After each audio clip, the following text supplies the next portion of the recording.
Chapter 43. Beelzebub's survey of the process of the periodic reciprocal destruction of man, or Beelzebub's opinion of war. When Beelzebub, Hassan, and Ahun had returned from the Djamdjampal and had resumed their usual places, Hassan, again turning to Beelzebub, said, "Dear grandfather, although thanks to your exhaustive explanations relating to different episodes which proceeded in the planet Earth during the process of the existence of the three-brained beings, I obtained a clear conception and convincing understanding of the surprising strangeness of their psyche. Nevertheless, the question still arises in me about one particularity of this psyche of theirs, which I cannot yet understand at all, and which, even taking their strange psyche into account, appears to me not logical. My thoughts constantly returned to this perplexing question, and were even concentrated on it during the sacred sacraments in the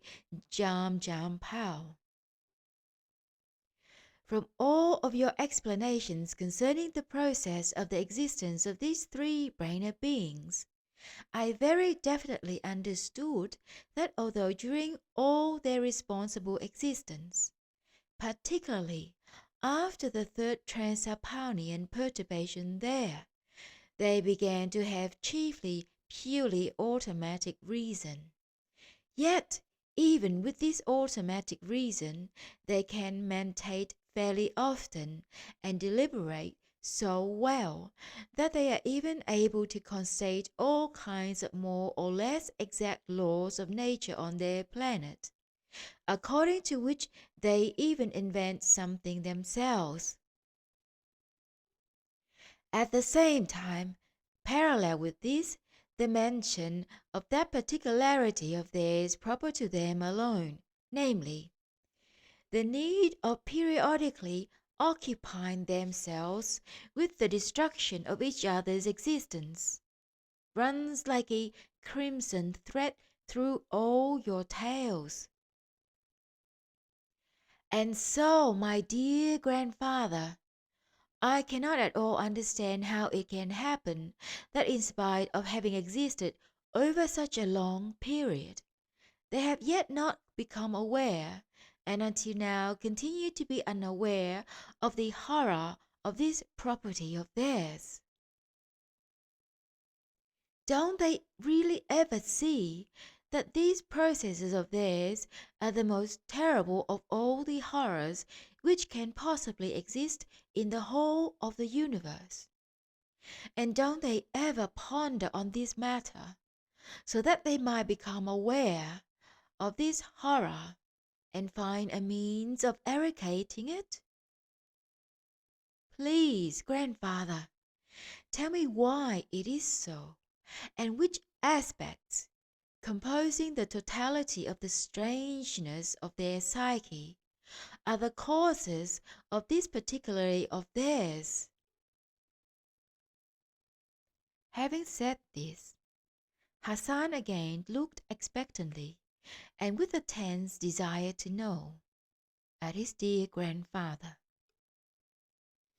In response to this request of his grandson, Beelzebub continued to look at him with, as it is said, a remorseful smile, and then, sighing deeply, said, "Ah, my dear boy, this particularity and all the results ensuing from it are chiefly the cause of all their abnormalities and, so to say, muddled logic." And having again paused a little, he continued, "Good. I will help you to get clear about this question, the more so as I have already once promised to elucidate it to you in detail. Of course, in this case, for the sake of the development of your active mentation, I shall not for this reason give you my personal opinion, but will tell you about this also in such a way that you should be able to obtain the necessary material for logical confrontation and, in consequence, for the crystallization in you of the data for your own individual opinion about this matter. By the way, you have asked whether they really never ponder on this predisposition of theirs, phenomenally terrible and exclusively inherent in them alone.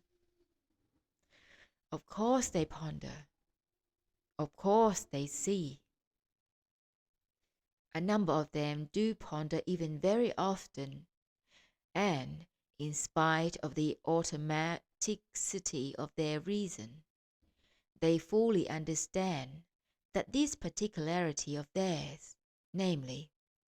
their predisposition to periodic reciprocal destruction, is such an unimaginable horror,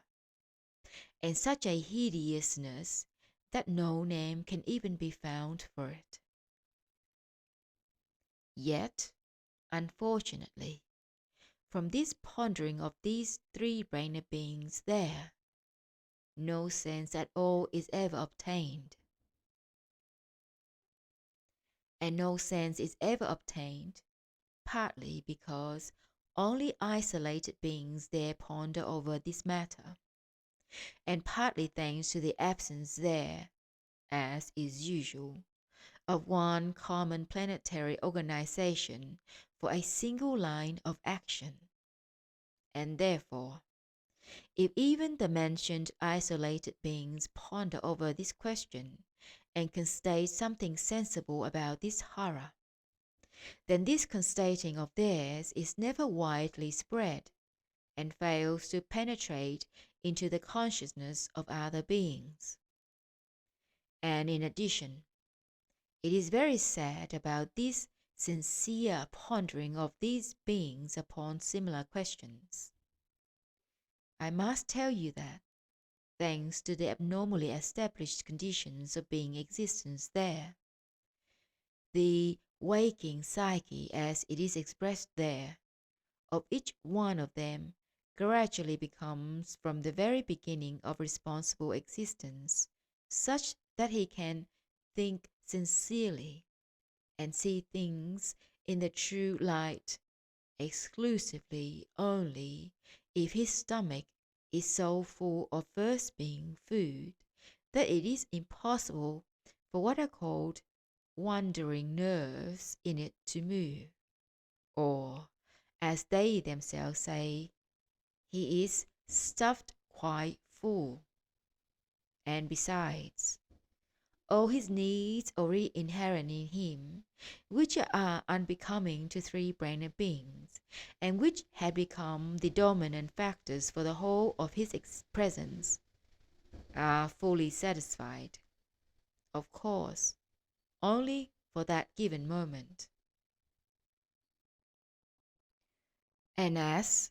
owing to those same wrongly established conditions there, not all the beings have the possibility of becoming thus satisfied, then, on this account, and for many other reasons, most of them, even with their full desire, can neither think sincerely, nor see and sense reality, and therefore sincere thinking and the sensing of reality have already long ago become a very rare luxury on this planet of yours, and inaccessible to most of them. Only certain beings there who are called important and power-possessing have the possibility of being satisfied to satiety. In truth, it is precisely these terrible beings who it would seem could, owing to their position, do something for the eradication of this evil, or at least diminish it to a certain extent. But just these important and power-possessing beings who have the possibility of feeling themselves to satiety and who could perhaps do something toward this end, in reality, do nothing at all for still quite other reasons. And the fundamental causes of this flow from always the same maleficent means fixed in the process of their ordinary being existence and called by them education. This maleficent means is adopted there for all the young during their preparatory age, but especially adopted everywhere in relation to those young beings who later almost always, as a rule, become power-possessing. Well then, when these same young beings, who almost always become power-possessing, become responsible beings, and begin to bear responsible obligations, they of course do not have any data at all for manifesting what is called logical reflection, owing to the fact that they have not used the time destined by great nature exclusively for the purposes of preparing in themselves being data for a worthy and responsible existence, but waste it only for developing in themselves the properties which flow from the totality of the results of this celebrated education of theirs, which, as a rule, dictates to them how better to give oneself up to what is called self-calming. Thanks to this abnormal education of theirs, not only is nothing crystallized in them to enable them to reflect and actualize anything effective in practice, but on the contrary, thanks to this abnormal education, those many consequences of the properties of the for them accursed organ Kundabuffer, devised by the great angel, now already Archangel Louisos, are gradually formed in them and become organic functions,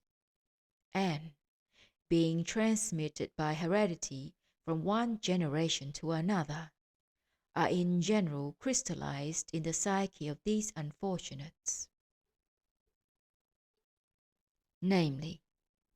those consequences of the said organ are formed in them, which exist there today under the names of egoism, partiality, vanity, self-love, and so on. For such power-possessing or important beings there, our wise Mullah Nasser Aden also had a very interesting definition, and namely, he says, the degree of the importance of these people depends only on the number of their corns. And so, my boy, when these three-brained beings of your planet, particularly of the present time, who have the means of gorging to satiety and of fully satisfying all their other needs, and who perhaps could do something for the struggle against this phenomenal evil prevailing on their planet, are satiated, and their mentioned needs are satisfied, and they are seated on what are called their soft English divans, in order, as is said there, to digest it all. They do not profit, even during this time so suitable for sincere thinking, by those favorable conditions, but indulge instead in the maleficent self-calming. And since it is impossible for all the three-brained beings of the universe, and therefore also for all the beings of your planet to exist without the process of mentation, and since at the same time your favorites wish to have the possibility of indulging very freely in their inner evil god self-calming, they then gradually and very efficiently accustom themselves that a sort of thinking should proceed in them purely automatically, entirely without the participation of any being effort of their own. One must give them their due. In this they have attained perfection, and at the present time their thoughts flow in all directions without any intentional exertion of any part whatsoever of their presence. For instance,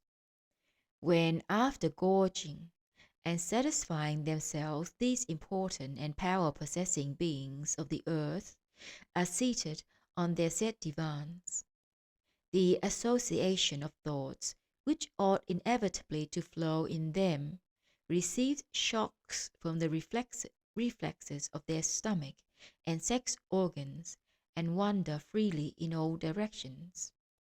as they say there, to their heart's content, and so pleasantly free and easy, as if they, that is, these thoughts of theirs, were strolling of an evening in Paris along the Boulevard des Capucines. When these power-possessing beings of your planet are seated on their soft divans, subjects like the following I think in them. For instance, how to get his revenge on that acquaintance of his, John Smith, who a few days before looked at a woman he liked,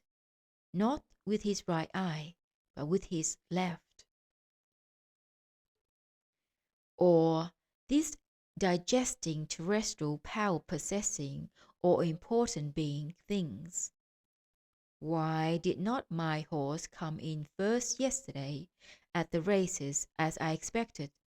but some other? Or,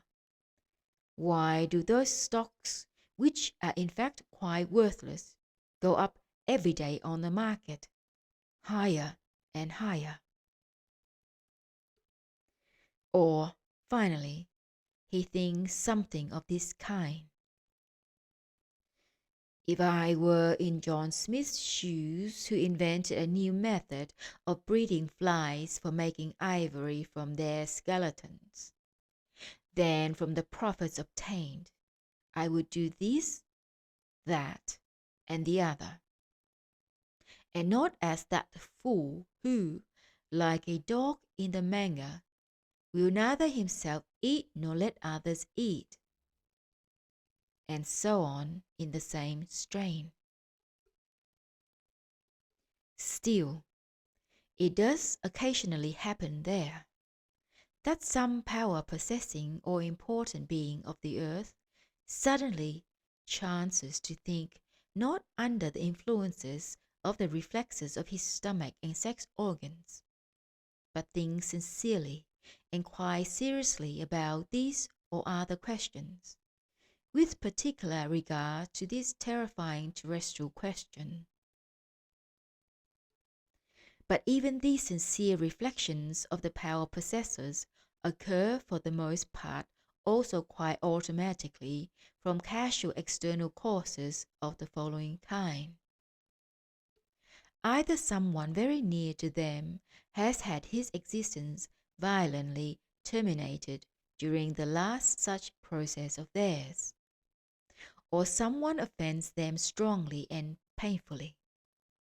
or someone stirs their emotions by doing some great favor for them or giving them something which they did not at all expect, or finally, when they really feel the approach of the end of their own existence. And in these cases, when the power-possessing beings there sincerely ponder about this phenomenal horror which proceeds on their planet, they are always greatly agitated by it, and of course, in this state of theirs, they make a vow to undertake at all costs and to actualize everything necessary to put an end to this increasing evil. But here lies the trouble. No sooner do the stomachs of these sincerely agitated beings become empty, or no sooner do they recover a little from these externally arisen impressions which had dejected them, then they not only instantly forget their vow, but even they themselves again begin consciously or unconsciously to do precisely everything which is generally the cause of the outbreak of these processes between communities. As a rule, in consequence of the fact that these power-possessing or important beings there do not use the time foreseen by great nature for preparing themselves to become worthy responsible beings, owing chiefly to which during their responsible existence, even in their waking state, all kinds of associations in their common presences almost always flow automatically. Therefore,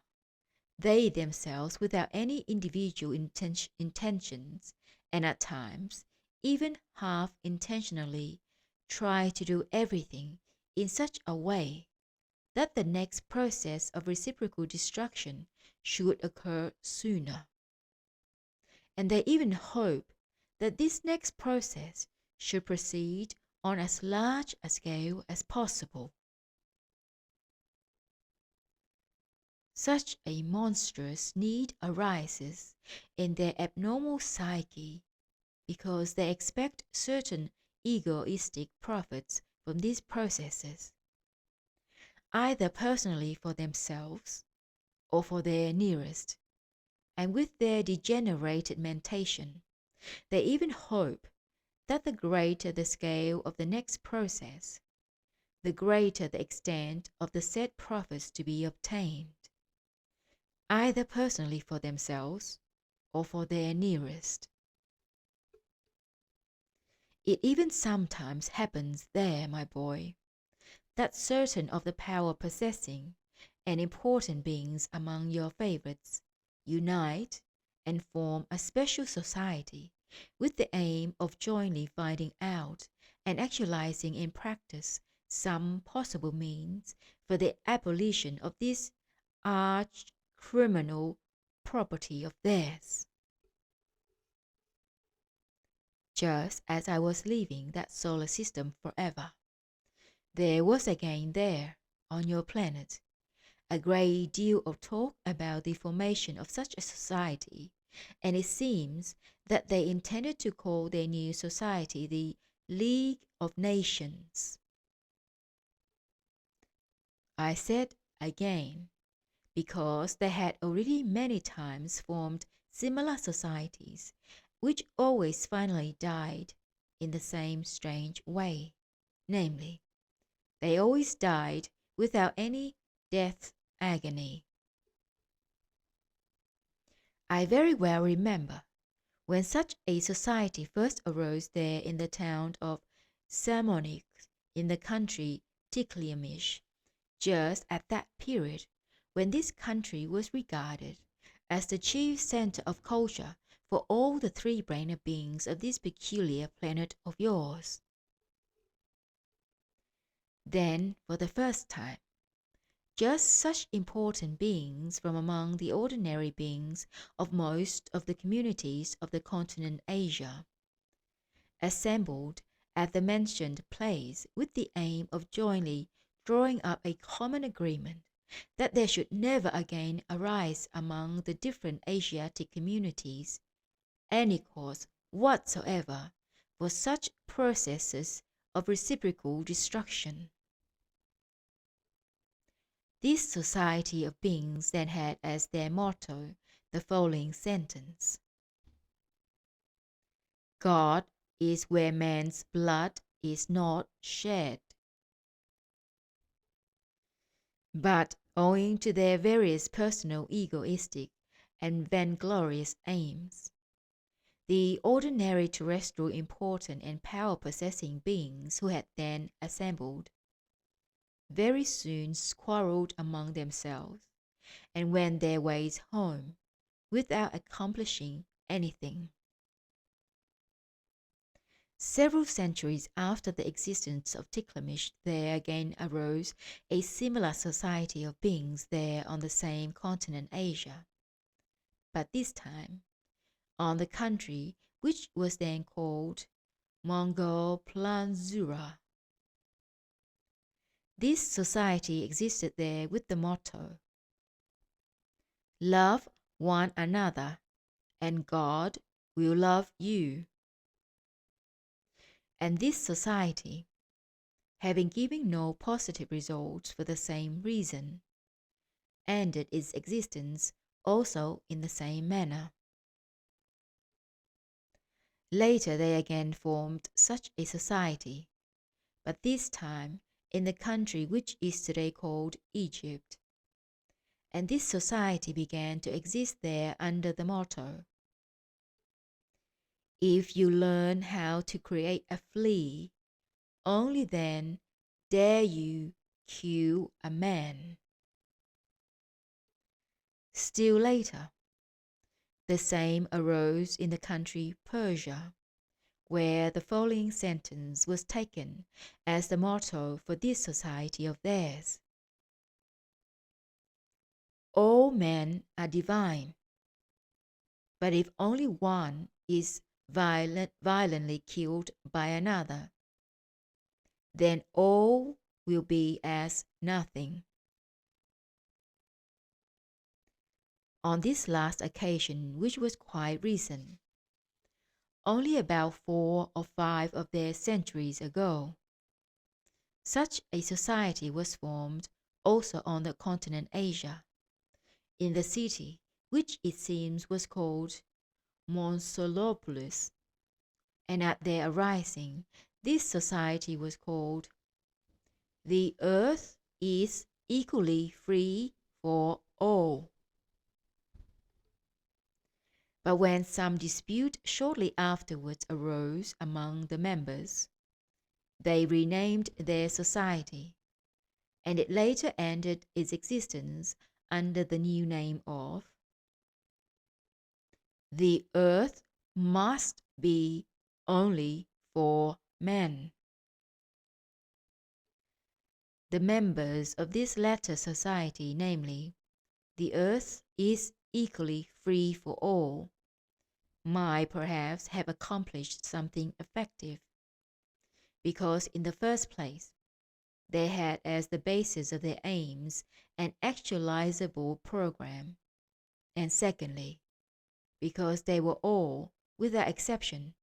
old and honorable beings who had already had a great deal of experience during their planetary existence, and had in consequence become disillusioned about everything that their ordinary planetary existence could in general give them. And thanks to this, they had fewer egoistic, vain, and other properties, on account of which similar societies there usually break down. Above all, from this society something effective might have resulted, because there was not a single power-possessing being among them, since on account of their same egoistic and vainglorious aims, these beings sooner or later always dispatch all the accomplishments of any society whatsoever of a common planetary character of which they happen to be members, and moreover, dispatch them with musical accompaniment to the famous swine of our Mulanasa Aden, which always gobble up everything, without what are called parlour manners. These terrestrial power-possessing and important beings, particularly the contemporary ones, at times do not frustrate such national affairs from which they might expect considerable gain personally for themselves or for the beings of their own caste. From the task of such a society, good results might be obtained for all the beings of their planet without distinction of caste, but then, as soon as the affairs of this society begin to be somewhat difficult, or, as it is said, a crisis arises, these tasks instantly bore the terrestrial power-possessing beings, and even at the mention of them, or when by association they themselves remember about them, expressions of martyrdom immediately appear on their faces. And the reason why also nothing resulted from the labors of those beings who called their society, the earth is equally free for all. Although almost everything was done by them for this aim that was possible to do, there in the conditions which almost always reign on this incomparable planet. I shall tell you a little later, and even rather in detail, because the information concerning the causes of the fall of just this society, which was formed by your favorites in their attempt to eradicate, or at least to diminish, this arch-criminal property, which had been implanted in them, is once again very characteristic for your elucidation of the strangeness of their psyche in general, and at the same time, this information will serve as material for the understanding to a certain extent of the chief objective causes why these terrifying processes of reciprocal destruction proceed among them. And now, as regards this contemporary society about which I spoke to you and told you that it was formed by the three-brained beings of your planet with the same aim of jointly elucidating and actualizing in practice corresponding measures for the total cessation on their planet of this terrifying process, and which contemporary society of theirs will be called, or is already called, the League of Nations. Then, if you wish to know my sincere opinion, I'm more than sure that this time also nothing effective will come of it for two reasons. The first reason will become clear to you at the end of this tale of mine. And the second reason is that this property has already entered into the three-brained beings of that planet Earth, as is said into their flesh and blood. And just as nothing could be accomplished by the beings of their planet of former epochs, who, becoming responsible beings, had even attained in respect of being, at least to what is called self-remembering, then all the more, nothing effective can be done, devised, or actualized by beings with that reason which the beings of this contemporary society possess, and who, in respect of being, are only perfected to the degree which our dear Mulanasa Aden defines by the notion expressed in the following words. Look, look, he already begins to distinguish Mama from Papa. Still, I must remark that these contemporary important and power-possessing beings who are or will be members of this contemporary society will achieve personally for themselves by this new contrivance of theirs one most formidable and most useful result, namely, thanks to this official society of theirs, they will have still another, as it is said, very plausible excuse for drawing wool over the eyes of their what are called proprietresses, who are for these terrestrial contemporary power-possessing beings either their wife, mistress, mother-in-law, or finally, the assistant in some large store, and so on. Whereupon, thanks to this new official society of theirs, they will have the opportunity of passing the time tranquilly among their friends, important and power-possessing beings like themselves. And at these official 5 o'clocks, which without doubt will be very often arranged, ostensibly for affairs connected as it were with the aims of this important official society of theirs, they will be able to pass the time without the silent though terrifying glances and watchfulness on the part of their proprietresses. Such societies of power-possessing beings usually arise there at the beginning of the end of the great processes of reciprocal destruction. And almost each time they arise in the following way. A number of them, namely, from among those power possessors, personally suffered during their last process of reciprocal destruction such heavy losses, the momentum of action of which had not yet ceased in their common presence, and had engendered for the general functioning of their psyche a certain combination, that the data in their subconsciousness for the arising of the being impulse named conscience had begun by itself to take part in the functioning of that automatic consciousness of theirs, which had already long ago become habitual to them. That is to say, there was obtained by itself in their general psyche that combination about which the most saintly Asiata Shiemash had dreamt for all the three-brained beings of that ill-fated planet. Well then, my boy, owing to this, when the said power-possessing beings meet together and discuss a great deal about this terrible property of theirs, they gradually begin to see it almost in its true light,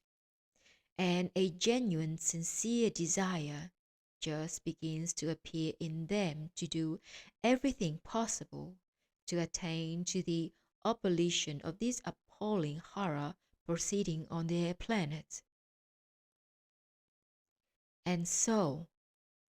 if it happens that several such terrestrial power-possessing beings with the soul to say resurrected conscience should chance to meet, and, thanks to a long mutual influence, see and feel reality almost in its true light, then they unite in order jointly to find some possibility or other of actualizing these sincere wishes of theirs.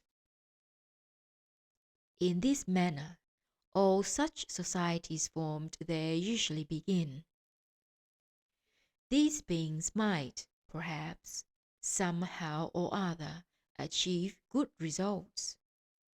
But the evil lies in this, that, as a rule, other of these terrestrial important and power-possessing beings very soon enter such societies and begin to take part in them. These latter enter and take part in the task of such societies not because their conscience also begins to speak. Far from it. They join only because, according to all those same abnormally established conditions of ordinary being existence, they, being important and power-possessing, must, as a matter of course, be members of and participate in every important society. When these other terrestrial important and power-possessing beings enter such societies, and also begin to participate in their affairs, then they, with their personal egoistic and vainglorious aims, as a rule, not only very soon send all the tasks of the society and everything that has been done by the beings with resurrected consciences, as is said, flying up the chimney. But as a rule, they also very soon, as it is also said there, put genuine spokes into the wheels of the first founders of these societies. And therefore, these societies of beings which are formed there for common planetary welfare always quickly die, and die, as I already told you, even without death agony. Concerning the effective results obtained from all these good beginnings of the important beings, our worthy Mullah Nasser Aden has also a very wise saying, namely, he says, past centuries have shown us that Karabaghian asses will never sing like nightingales,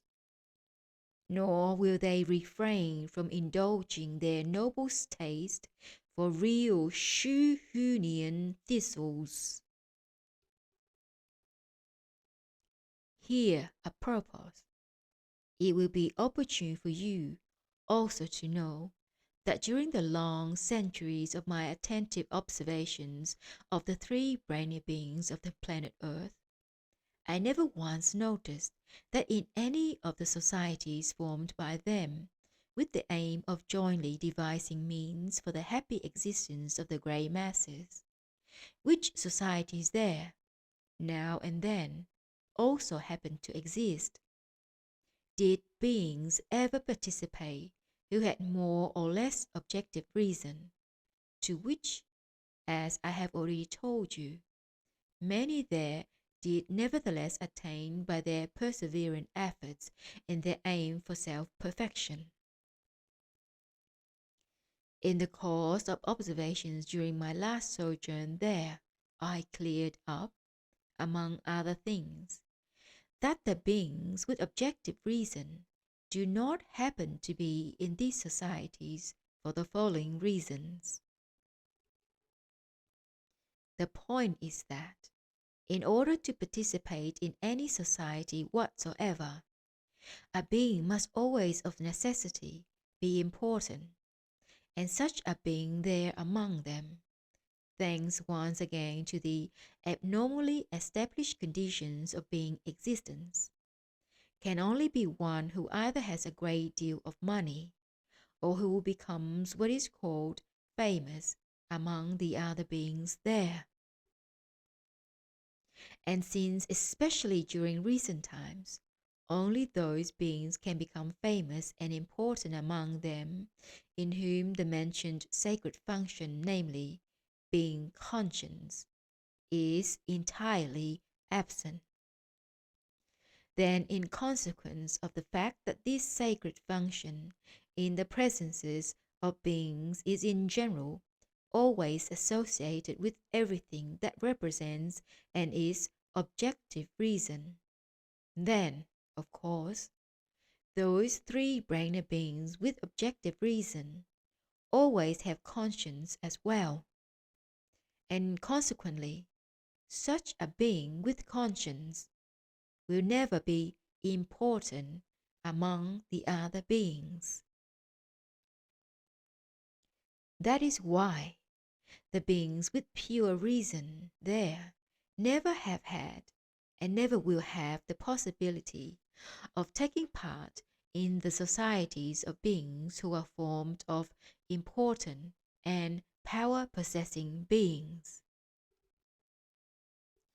And regarding the same question, it happens there, just as our dear Mullah Nasser Aden has already once said, namely, this is the highest punishment. Pull at the tail, the mane gets stuck. Pull at the mane, and the tail gets stuck. Whatever might have been, yet, as I have already said, your favorites at the present time again wish to find possible ways and means for the abolition of this terrible property of theirs, which has become inherent in them and fastened on their psyche as strongly as the consequences of the properties of the organ Kundabuffer.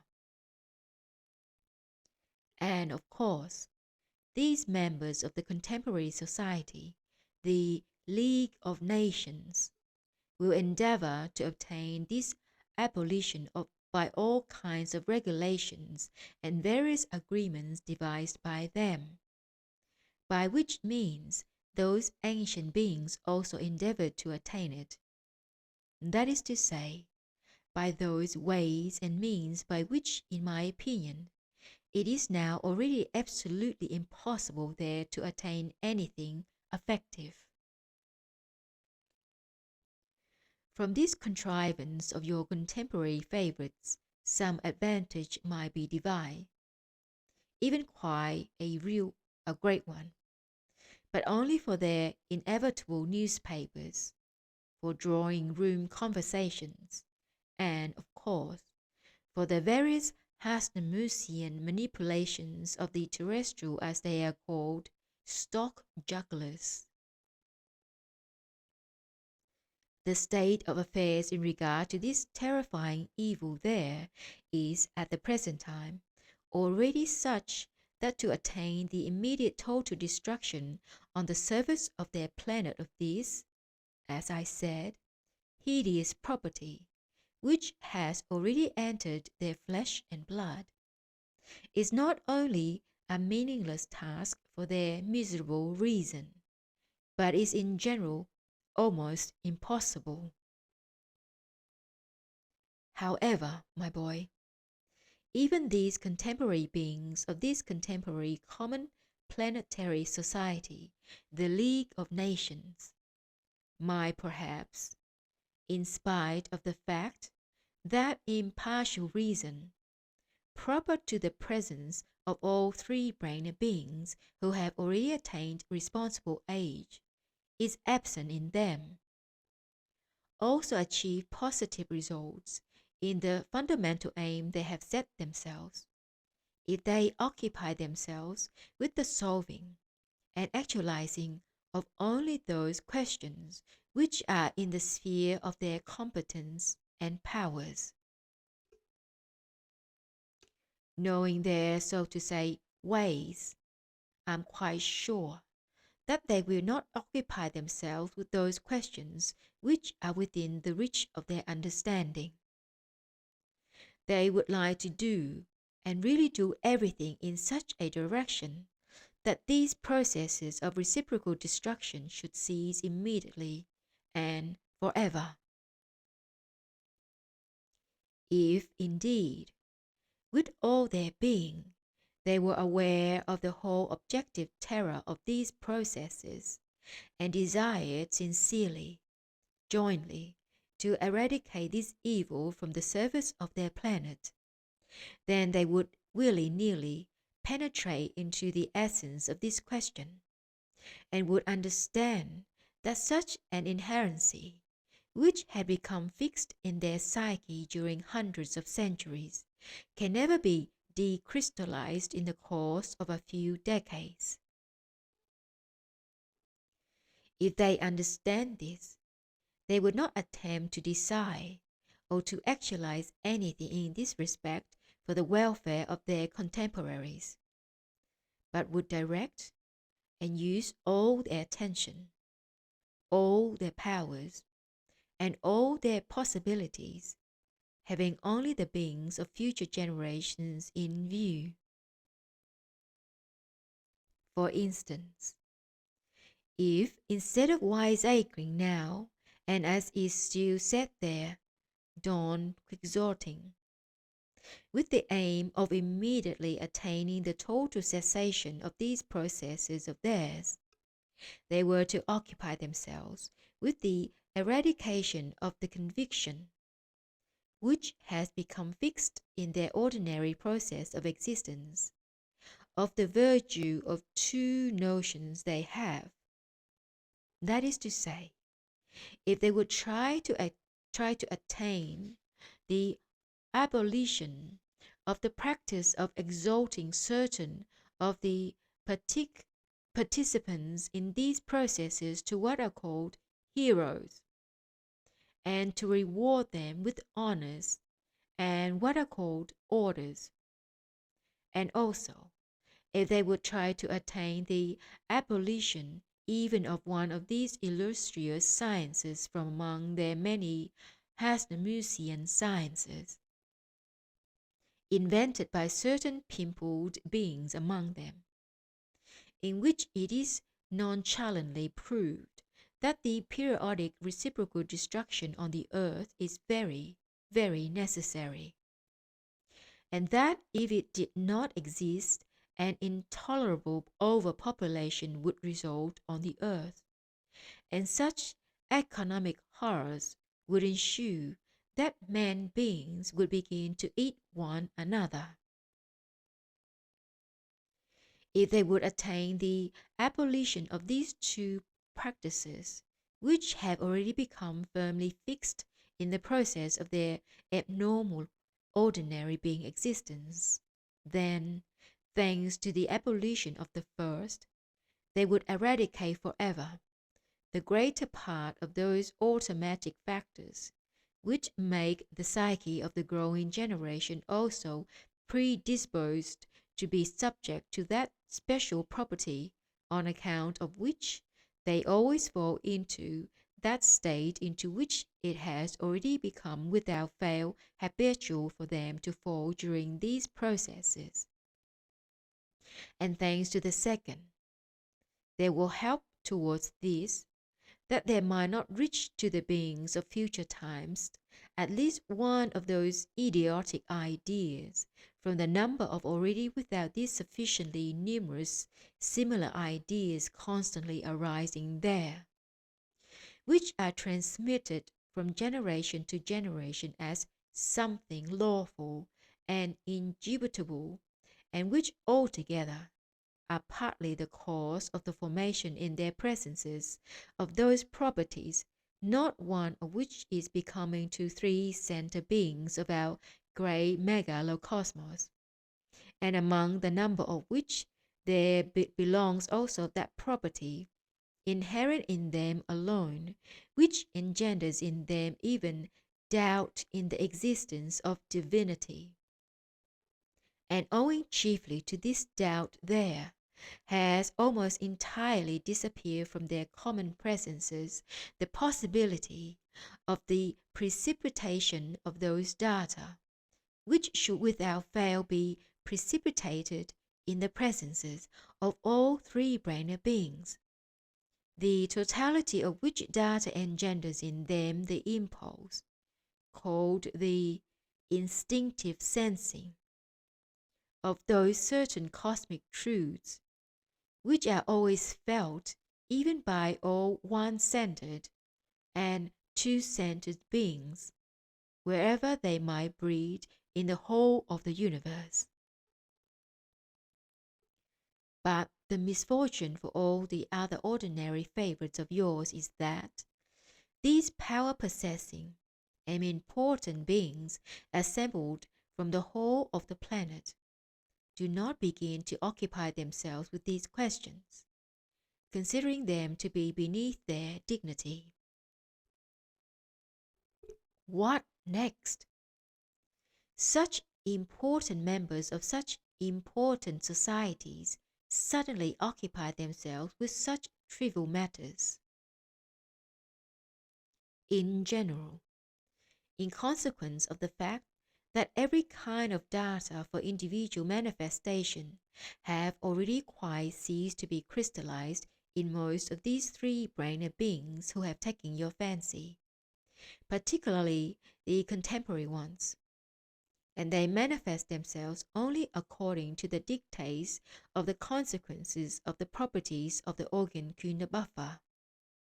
They therefore do not like to occupy themselves with such affairs which are within their reason and within their power,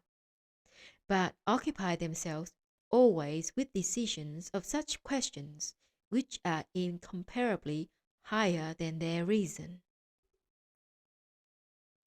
Thanks to this feature of their strange psyche, one other peculiar and in the highest degree strange psychic organic need had been formed in them during the last 20 centuries. The chief manifestation of just this psychic organic need of theirs consists in this, that each of them must always, of necessity, as they say, teach others sense, or put them on the right road. Do you know, my boy, my mentioning this exceptional feature of their character, inherent in all of them without exception, leads me to the thought of the desirableness of explaining to you at this point about their strange psyche,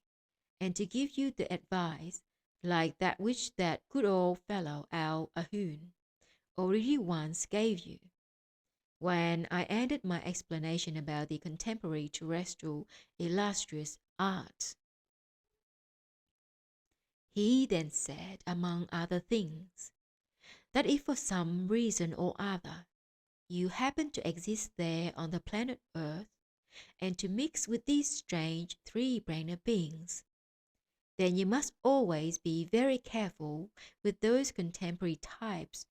there who are called representatives of art, and never offend them, and thus not make violent enemies among them. At that time, our dear Ahune, bearing in mind their numerous weaknesses, such as their self-love, pride, vanity, and still many others, indicated to you in which cases just which of these specific properties of theirs it was necessary, as he expressed it, to tickle. He even then explained to you in detail about what and how it was necessary to speak to them, so that they should always have good relations with you, and so that they should always and everywhere praise you and only speak good about you. Concerning this advice of his, I can say nothing bad. It cannot be denied. It is ideal for the types he mentioned. These contemporary representatives of art there, in fact, have a great abundance the specific properties enumerated by our dear Ahune. And if on each occasion you tickle these particular properties of theirs, they will indeed worship you, and in everything always behave towards you not worse than those who were called their Asklanian slaves. But though this advice of his is excellent, and even indispensable for existence among them,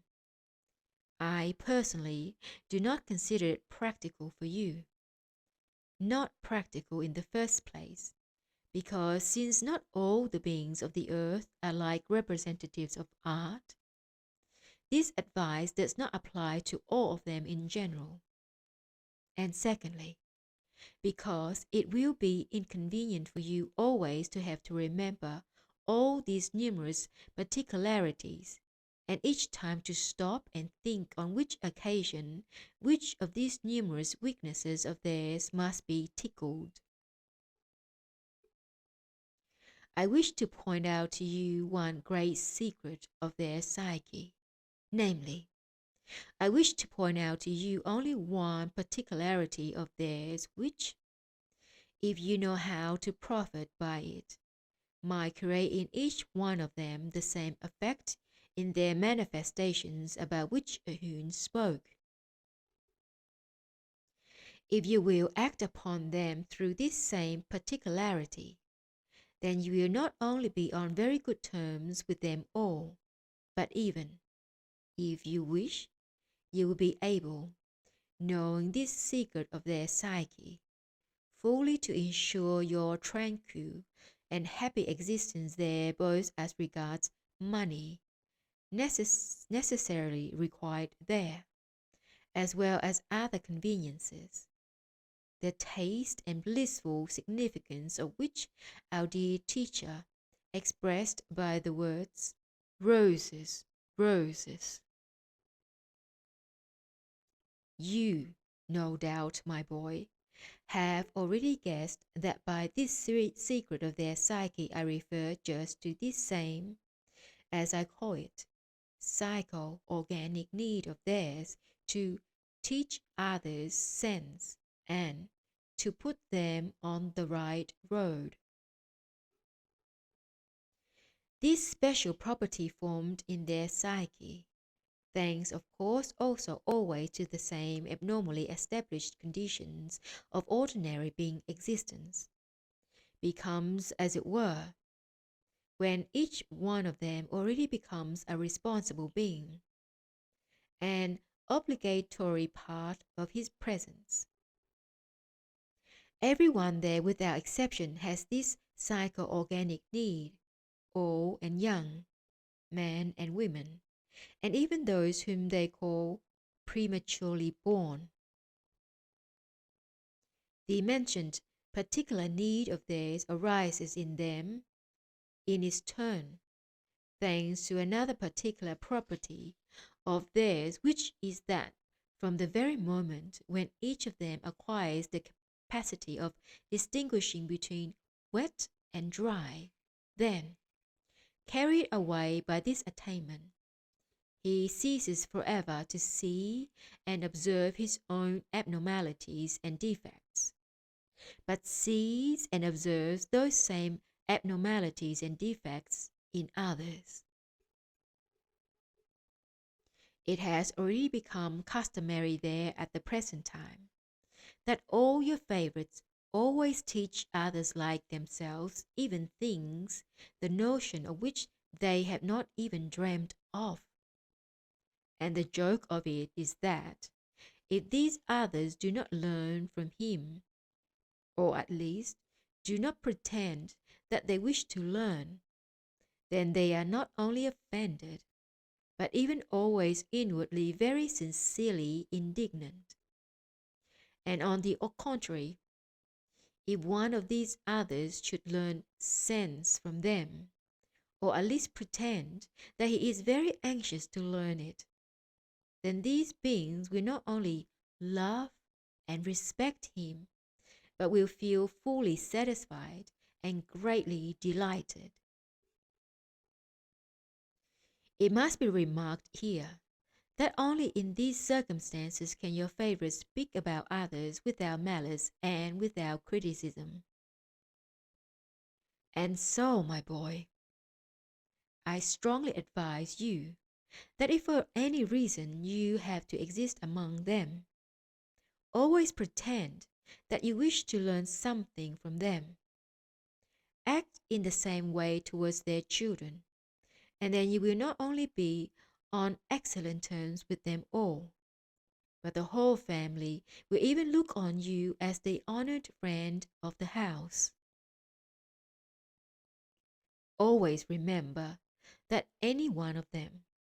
however insignificant he himself may be in essence, looks down owing always to his self-conceit issuing from this particular property, with contempt upon the conduct and actions of others, especially if their conduct and actions sharply contradict his own subjective established point of view. And in these cases he, as I have already said, usually becomes inwardly sincerely offended and indignant. I might as well here remark that thanks to this property of your favorites, always to grow indignant at the defects of others around them, they make their existence, already wretched and abnormal without this, objectively unbearable. Thanks to this constant indignation,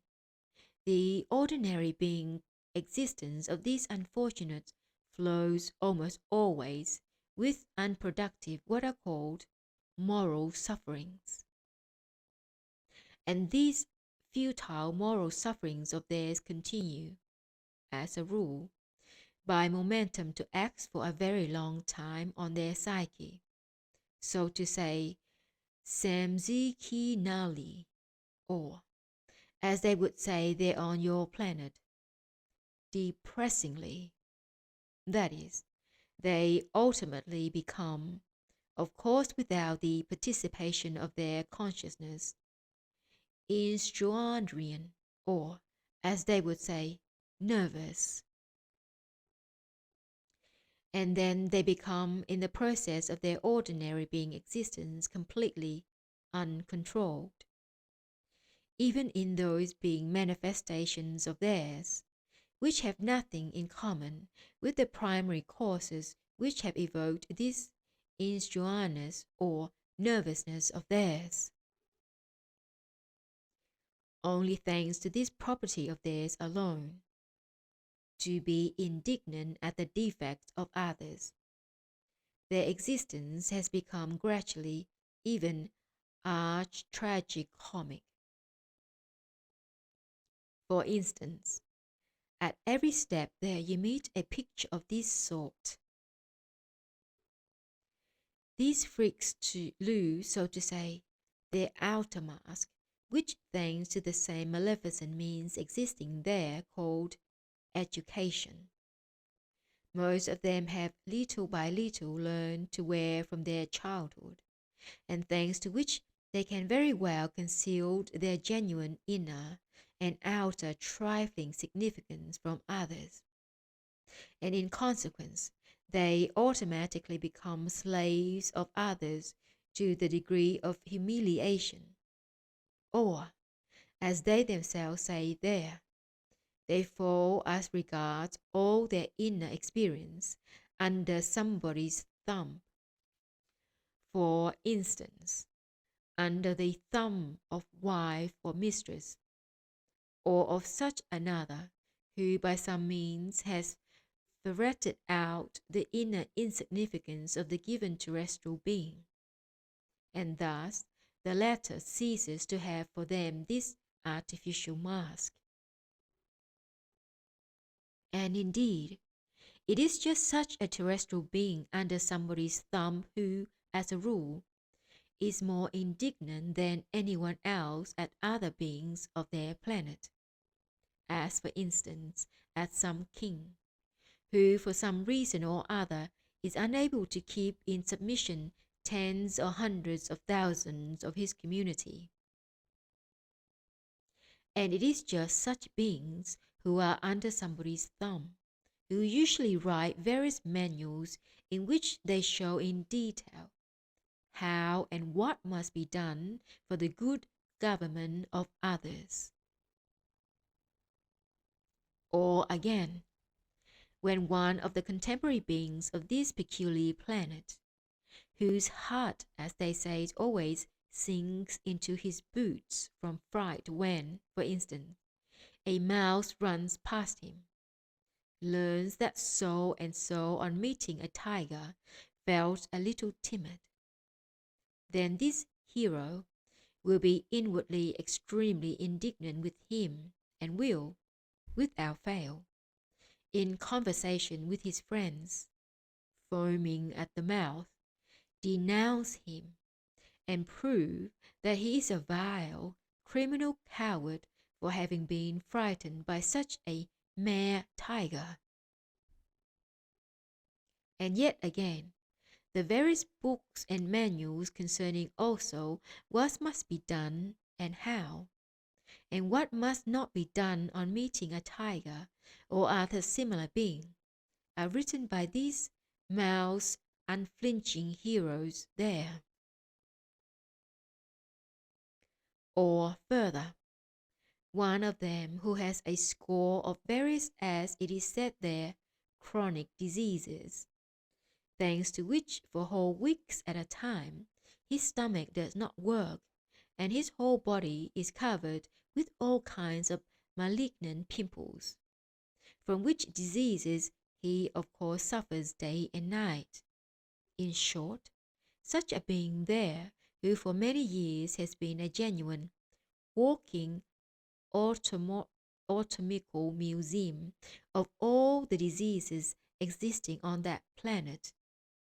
is always more indignant than anyone else when someone has carelessly caught, let us say, a cold. And these walking anatomical museums there invariably instruct others with great authority how to get rid of this cold, and it is precisely they alone who write various books and manuals concerning all kinds of other diseases there, and expound in minute detail how to guard against and get rid of them. At every step one might also observe such an absurdity as this. One of them who even does not know in the least what that ordinary tiny being which often bites him, called flea, looks like, writes a huge volume, or draws up a special what is called popular lecture, that the flea whose bite make the neck of a certain historical king Norcan swell,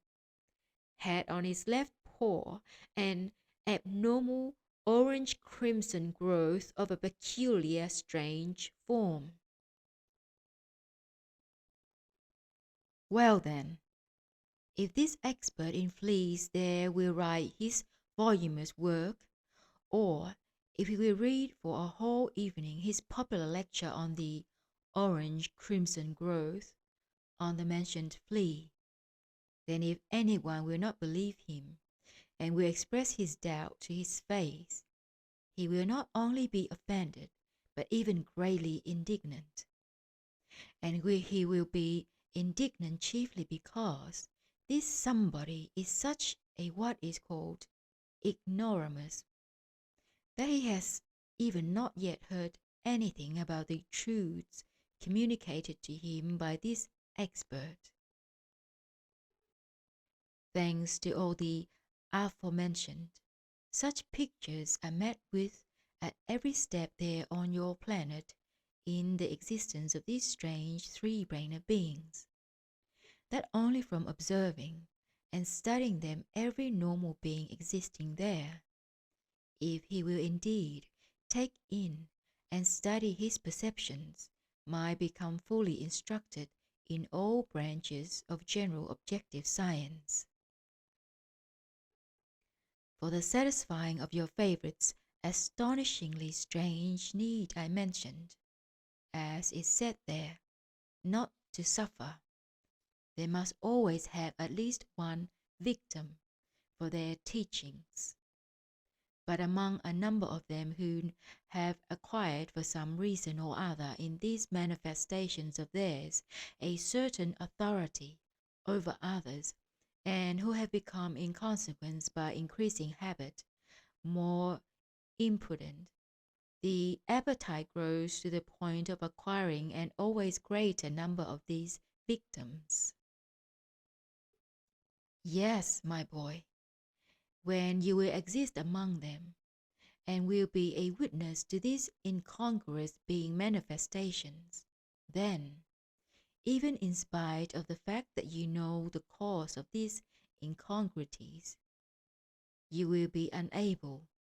as they express it, not to laugh inwardly, and at the same time,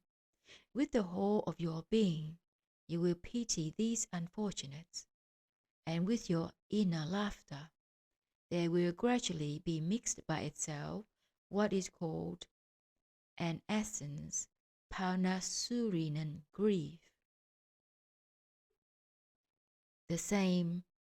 particularity of the psyche of the three center beings there is especially strongly developed there, among the beings belonging to their caste called the intelligentsia. The word intelligentsia itself almost denotes that notion there which we define by the words force in oneself. Yet, though by its essence, the word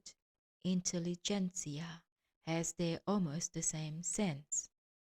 nevertheless the beings there, particularly the contemporary ones, for some reason or other, call by this word just those beings who are the exact opposite of what this word denotes. The word intelligentsia is also taken from the ancient Greek language. It is interesting to notice that this same word was used also by the Romans, but having taken it from the Greeks, not by its sense but by its sound, they later imagined that the roots of this word belonged to their own language. But among the ancient Greeks, this word denoted a being so perfected that he was already able to direct his functions as he wished, and not, for instance, as occurs with every what is called inanimate cosmic formation, every action of which proceeds only as a reaction to external causes.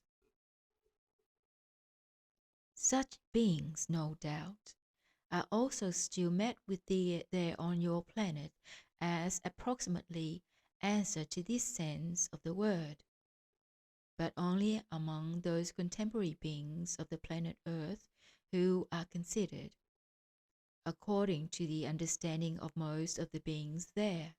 as unintelligent. In my opinion, if those beings, especially of the most recent times, who are called their intelligentsia, would simply be called mechanogentsia,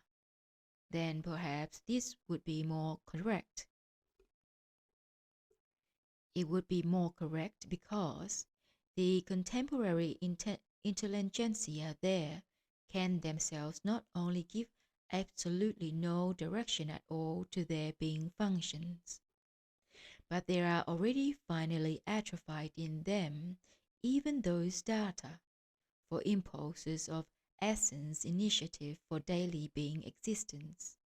which in general are always placed by great nature herself in all three center beings at their arising. During their responsible existence, these intelligentsia beings there always act or manifest only when they receive corresponding shocks from outside. And it is these same shocks proceeding from outside which give them the possibility of becoming correspondingly animated and of experiencing, only through the unrolling of the series of former corresponding automatic perceptions already present in them, and not depending at all on their own wish or will. And these external shocks of theirs for the said kind of experiencing are usually in the first place animate or inanimate things accidentally coming within the sphere of their organs of perceptions of visibility. Secondly, the various beings they meet. Thirdly, the sounds or words reverberating where they happen to be. Fourthly, scents accidentally perceived by their sense of smell. And finally, unaccustomed sensations that proceed from time to time during the functioning of their planetary body, or as they say, their organism, and so on. But never do their outer manifestations in general, nor those inner being impulses of theirs, which ought to be under the directive of their being I, proceed according to their own wish, resulting from the whole of their entire presence. I must here tell you further that certain of those terrestrial intelligencies in whom during the period of their responsible existence certain already established forms of their inner functioning have, for various reasons, become definitely changed, are no longer called by the other terrestrial beings intelligencies, but are given other names composed of different words, or, more exactly, of the roots of the words of the ancient Greek, namely, they name them bureaucrats, plutocrats, theocrats, democrats, zebrocrats, aristocrats, and so on. The first of the names enumerated, namely bureaucrats, is given to those intelligencies in whom the series of their ordinary automatic associations already present in them, which engender experiencings, are limited. That is to say, however varied the shocks coming from without may be, associations are evoked in these bureaucrats of always the same experiencings, which, thanks to the frequent repetition, acquire their own specific character and manifest quite independently, without the participation of any separate spiritualized being part whatsoever of their common presence. And as regards the beings of the second of the enumerated states, that is, those who also after a certain transformation of their psyche are called by other beings plutocrats, then to the beings thus called, those of the intelligencies, there are promoted who previously, during the period of their responsible existence, were able very artistically to get all the honors, that is, naive, fellow countrymen of theirs they came across, into their toils, thanks to which they become the owners of a great quantity of what is called their money and slaves. Here, bear in mind that it is just from these terrestrial types that most Hasnamussian individuals arise. When I was there during my investigations of the questions which interested me, I chanced to learn the secret of the origin of this word plutocrat. As I have already told you, during the last 25 centuries, there every suspicious notion and every suspicious thing has for some reason or other been called by ancient Greek words. Likewise these names, as bureaucrats, aristocrats, democrats, and so on, which express in themselves suspicious notions, are also composed of two ancient Greek words. For instance, the word bureaucrat consists of two words, bureau, which means chancellery, and krat, which means to keep or to hold. And both of these words together mean those who manage to or keep the whole chancellery. And as regards the word plutocrat, it seems that the history of its origin is somewhat different and does not go very far back. This word was formed only 7 or 8 of their centuries ago. Although these types already existed in ancient Greece also, yet they were then called their plesiocrats. Several centuries ago, however, when many of these types were developed there, and when it became clear that the other beings of the earth had somehow to dignify them with a title, then those beings there who at that time were in charge of such questions invented for them this name plutocrat. It seems that they then deliberated and pondered a very long time precisely what name to invent for them. They deliberated and pondered a long time because they already very well understood that these types on their planet are scoundrels of the deepest dye,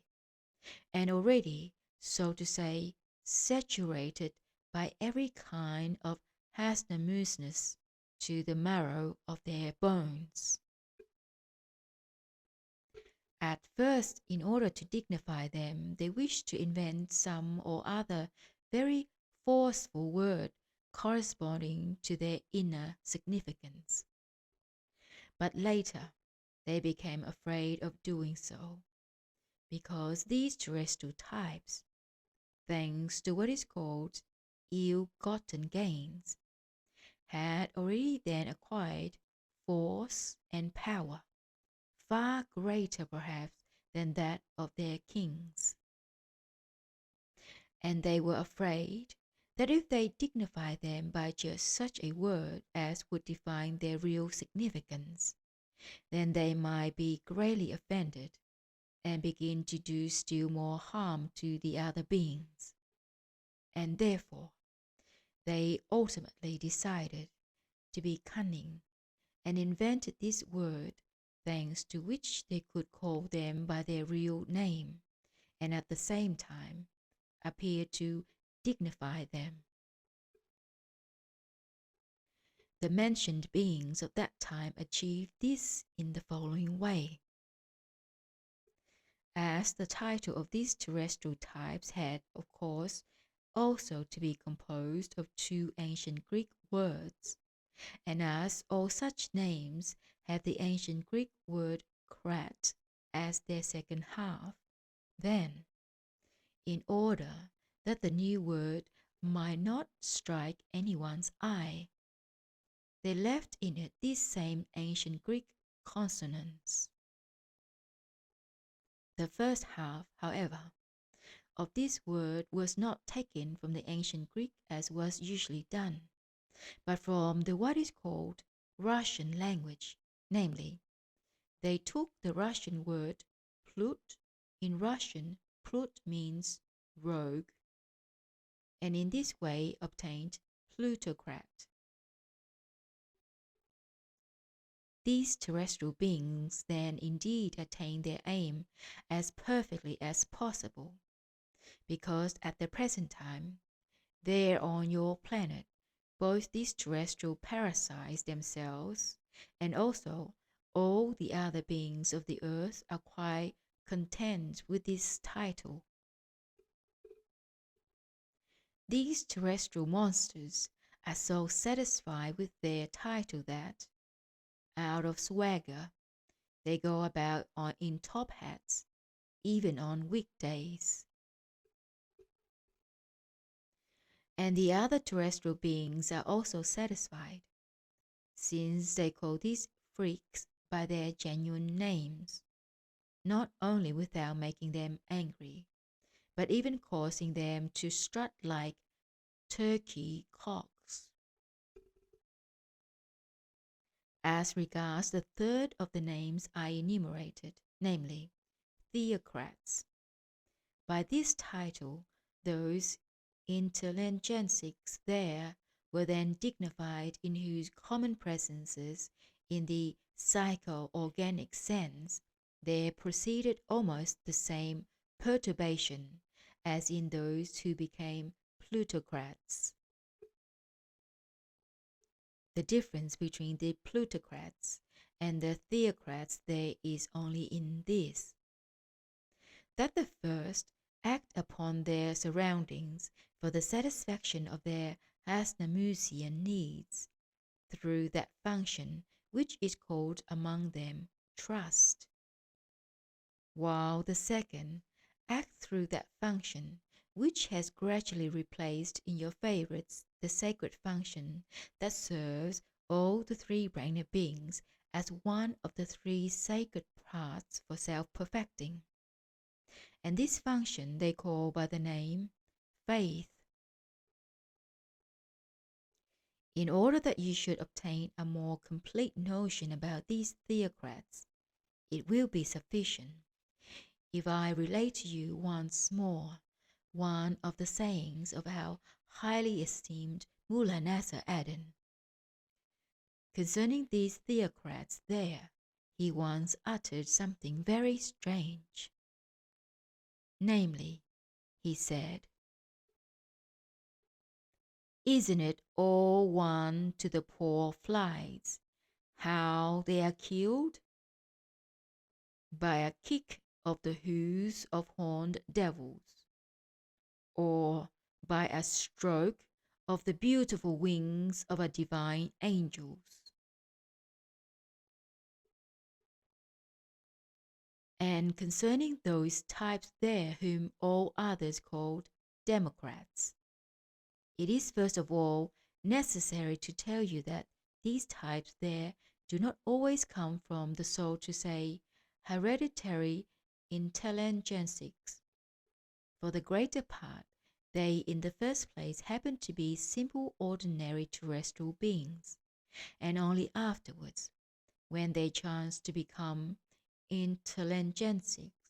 and when with function present in them degenerated also from the sacred function of conscience, almost the same proceeds in them as among the future plutocrats and theocrats. They are transformed into just these democrats. Here it might well be remarked that when some of these democrats, for some reason or other, occasionally occupy the places of the power-possessing beings, then a very, very rare cosmic phenomenon sometimes occurs from their actions, namely, as Mullah Nasser Aden says, the very corns turn pedicures. And this rare phenomenon occurs, in my opinion, because when the democrats there chance to occupy the places of the power-possessing beings, they have in themselves no inherited aptitudes at all for instinctively being able to direct others, and in consequence, they are quite unable to direct the existence of beings who happen to be in their power. Our priceless teacher Mullah Nasser Aden has also for these terrestrial types a corresponding sentence. Each time he recites it, he first raises his arms to heaven, and only then, with great reverence, pronounces, "Thanks be to thee, great and just Creator, that by thy abundant and just graze. It is so ordained that cows do not fly like pretty little birds. Now, my boy, from the various intelligencies enumerated by me, it remains for me to tell you about those terrestrial types whom the other beings call xerocrats and aristocrats, who are distinguished by the cognomens given to them, such as Emir, Count, Khan, Prince, Malik, Baron, and so on, the consonants of which for some reason or other acts extremely pleasantly on that function of your favorites which is always very strongly expressed in them, which remains in them up to their very death, and which is called vanity. And I must frankly confess to you that it is very difficult to explain about these types there, not only in ordinary speech, but also in the language of our most wise Mullah Nasser Aden. The most we can say of them is that they are simply jokes of nature. Still, I must say that although both these types there among your favorites are called differently, yet in fact these same aristocrats and xerocrats are similar in every respect and have exactly identical inner properties. Remember, I have already told you that there on your planet, in various communities, there exist two kinds, as is said there, of state organization. One is called a monarchic state organization, and the other a republican. In the communities where a republican state organization exists, these types are called xerocrats. But where a monarchic state organization exists, they are called aristocrats. Trying to give you at least some notion about these two terrestrial types, I think it would be best if I tell you about one of my embarrassments which occurred to me every time when, being on your planet, I accidentally happened to meet these misconceptions. At chance meetings with them, one thing chiefly surprised me. How could this kind of terrestrial three-brained type exist on your peculiar planet, almost as long as the other three-brained beings there? Such a question was evoked in me by the beings there who belong to the caste of the bureaucrats. Yet, nevertheless, as regards them, one might still explain this to you, at least more or less, although the series of experiencings in them is also very limited. Yet, at any rate, they actually have them. They have them at least for every hour of the day and night. All the experiencings, however, of these aristocrats and xerocrats there, according to my observation, can be reduced to only 3 series. The first concerns the question of food. The second consists of the recollections associated with the former functionings of their sexual organs. And the third relates to the memories of their first nurse. And how the beings, who have in all only 3 series of such experiencings, could have the length of their existence the same as other beings on the surface of your planet, will always be for me an insoluble puzzle. It is said that about this same puzzling question, that is, about how these terrestrial types manage to exist on the surface of your planet, even the great cunning Lucifer once grew very thoughtful, and he grew so intensely thoughtful that all the hairs of the tip of his tail turned quite grey. About these mentioned, so to say, jokes of nature, it remains for me only to attempt to explain to you why such a sharp difference exists there in the names of one and the same kind of being. I said attempt because I myself do not know exactly the cause of it. Yet, knowing the roots of both words from which these names were formed, I think I can presume with great certainty that it was obtained thanks to a certain custom existing there. I must tell you that your favorites there, for some reason or other, delight in sometimes arranging what are called puppet shows. For some reason or other, it also pleases them that these same xerocrats or aristocrats should also take part in these puppet plays of theirs, and accordingly they drag them into these puppet shows. As these beings there are in themselves already quite vacuous and consequently feeble, it becomes necessary during these puppet shows for other beings of the given community to support them. And simply from the method of their supporting, that is to say, by which arm they are supported, the difference in name was obtained. In the communities, namely, where monarchic state organization exists, it has already long ago been the custom to support them with the right arm. And hence, in these communities, such types are called aristocrats.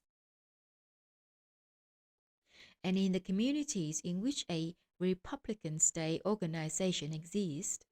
they are supported with the left arm, and hence they are called xerocrats. Concerning in general a similar difference in the names there of terrestrial beings, another remarkable saying of our wise Mullah Nasser Aden comes to my mind, which he himself once told me personally. Once we spoke about the difference in the legal proceedings and in the sentences passed between the Turkish and Persian qazi, that is, magistrates, and concerning the equality of their justice, he then said, my dear friend, is there such a thing anywhere on earth as a wise legal examination of man's guilt? The qazi are the same everywhere, only their names are different. In Persia, they are called Persian. In Turkey, Turkish. And that is just as it is everywhere on earth. Donkeys are alike. They are only differently called. For instance,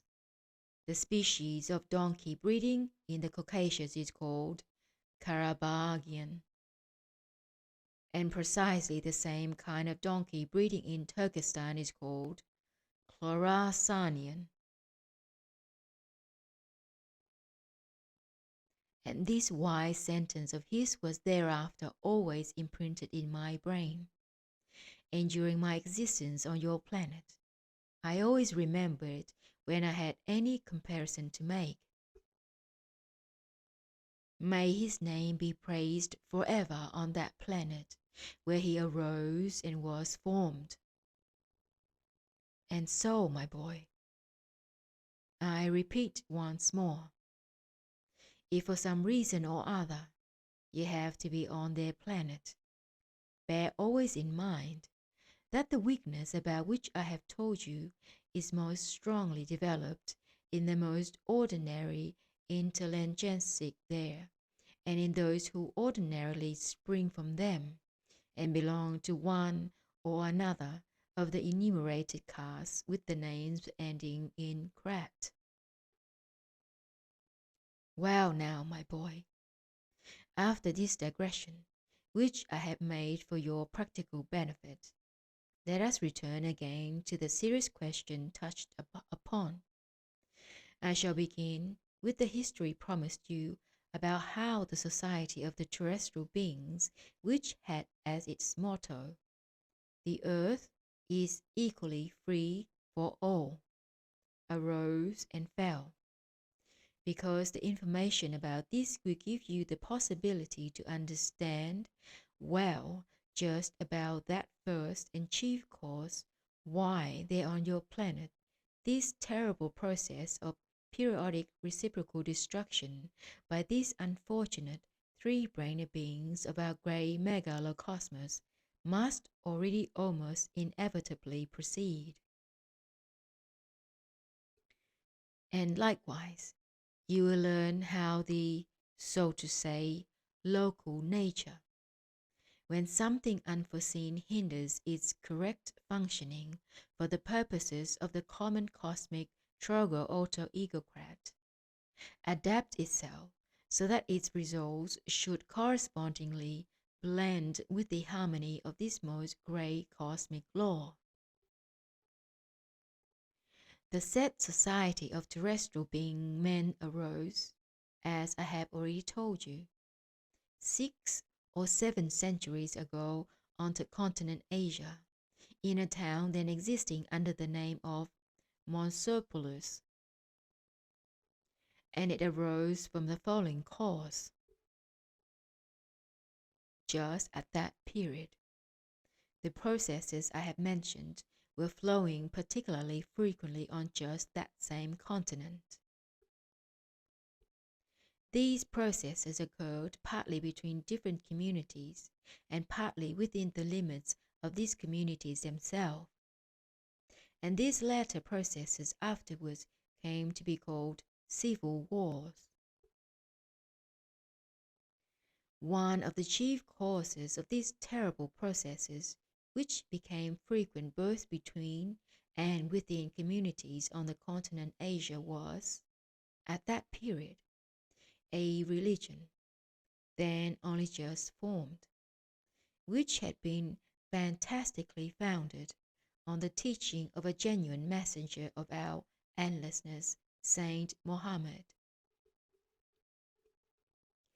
The foundation of the said society was then first laid by the brothers of the fraternity then existing in Central Asia, under the name of the Assembly of the Enlightened. Here it must be noticed that in those days the brothers of this fraternity were beings who were very much venerated by other three-brained beings around them of almost the whole of that planet, and hence this brotherhood was sometimes also called the Assembly of all the living saints of the earth. This brotherhood of the three-brained terrestrial beings had already long before been formed of such beings who had also noticed in themselves the consequences of the properties of the organ Kundabuffer, and had banded together to work collectively for their deliverance from these properties. And so, when on their continent Asia, this terrible process of reciprocal destruction there became already too frequent, certain brothers of the said fraternity, with the most venerable brother Olmantaboor at their head, just decided for the first time to try whether it would not be possible to obtain by some means, if not the total abolition of this terrible phenomenon proceeding on their planet, at least the reduction of this crying evil. Having devoted themselves to the carrying out of this decision of theirs, they then began to visit various countries of the continent Asia, and everywhere, very movingly, preached the colossal criminality and sin of these actions of men, and in this way they found many people earnestly with them. And as a consequence of all their impartial and truly philanthropic labors, there was formed in the city Mosulopolis the mentioned large and serious society of men beings under the title, "The earth is equally free for all." Already quite from the beginning, the members of this society of men beings actualized to this end many things which no beings of the earth, either before or since, were able to actualize.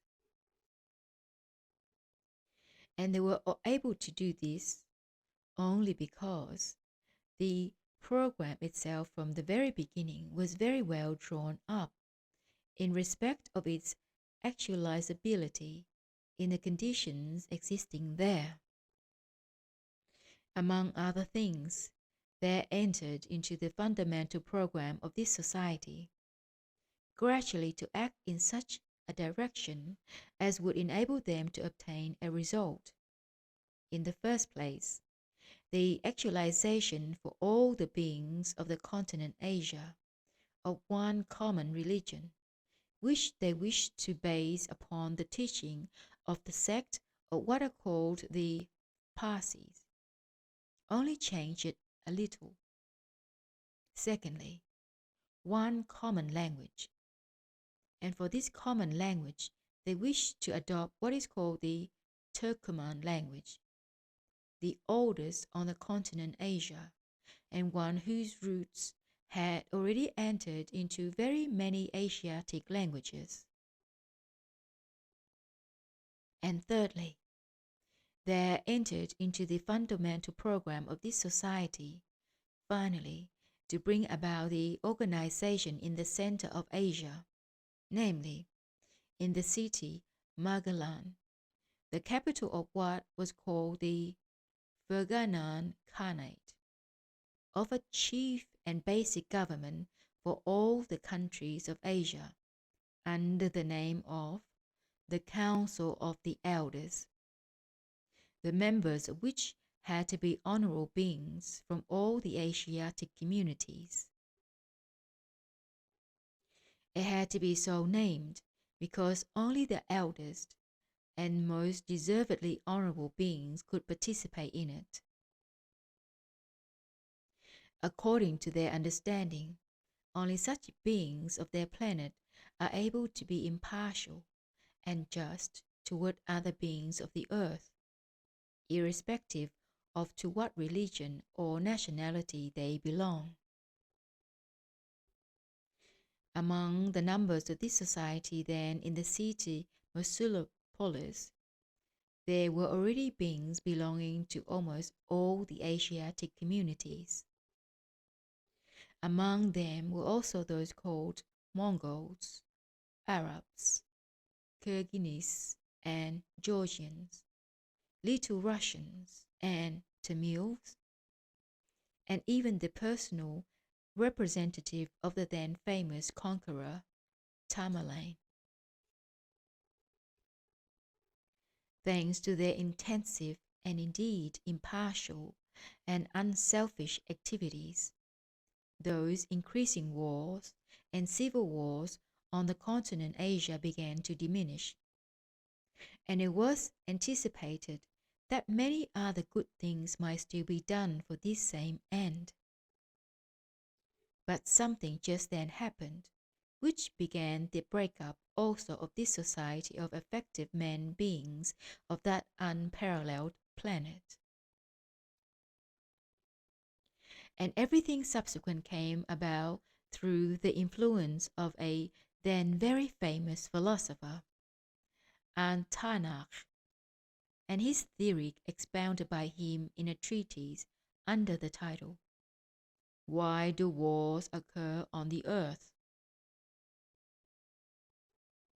When this philosopher made his appearance among the members of this society, all their notions were confounded. I know very well the history of this same philosopher, Atarnakh, also, because during my studies of ever the same consequences of the creations of the most saintly Asiata Shiemash, it became necessary for me to learn in detail about his activities also, and of course also about himself. This philosopher, Atarnakh, was born in that same city, Mosulopolis, in a family of those who are called Kurds. He, on attaining responsible age, became for the planet Earth a very great learned being. In the very beginning, this same Kurd, Atarnakh, perseveringly studied during many earth years every possible questions which it seemed to him might give him an answer to the question, what in general is the sense of man's existence? And during his study of these questions, it seems that by some means there fell into his hands a very ancient but well preserved what is called Sumerian manuscript. This manuscript was well preserved because it had been inscribed on the skins of beings snakes called Tikliamish, with the blood of the being German. As my investigation made clear to me, the contents of this manuscript, inscribed by some ancient being, extremely interested the philosopher Atarnakh, who was particularly struck by that place of the manuscript where, as presupposed by this ancient learned being, it was said, in all probability, there exists in the world some law of the reciprocal maintenance of everything existing. Obviously, our lives serve also for maintaining something great or small in the world. This idea expressed in the ancient manuscript so captivated the philosopher Atarnakh that thereafter he devoted himself wholeheartedly to the study of only this aspect of the question which had interested him. This idea served as the basis for his whole further plausible theory, which,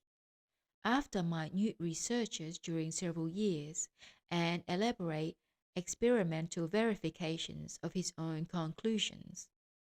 he expounded in his chief work under the name, Why do Wars Occur on the Earth? I became acquainted also with this theory of his. It was indeed near to reality.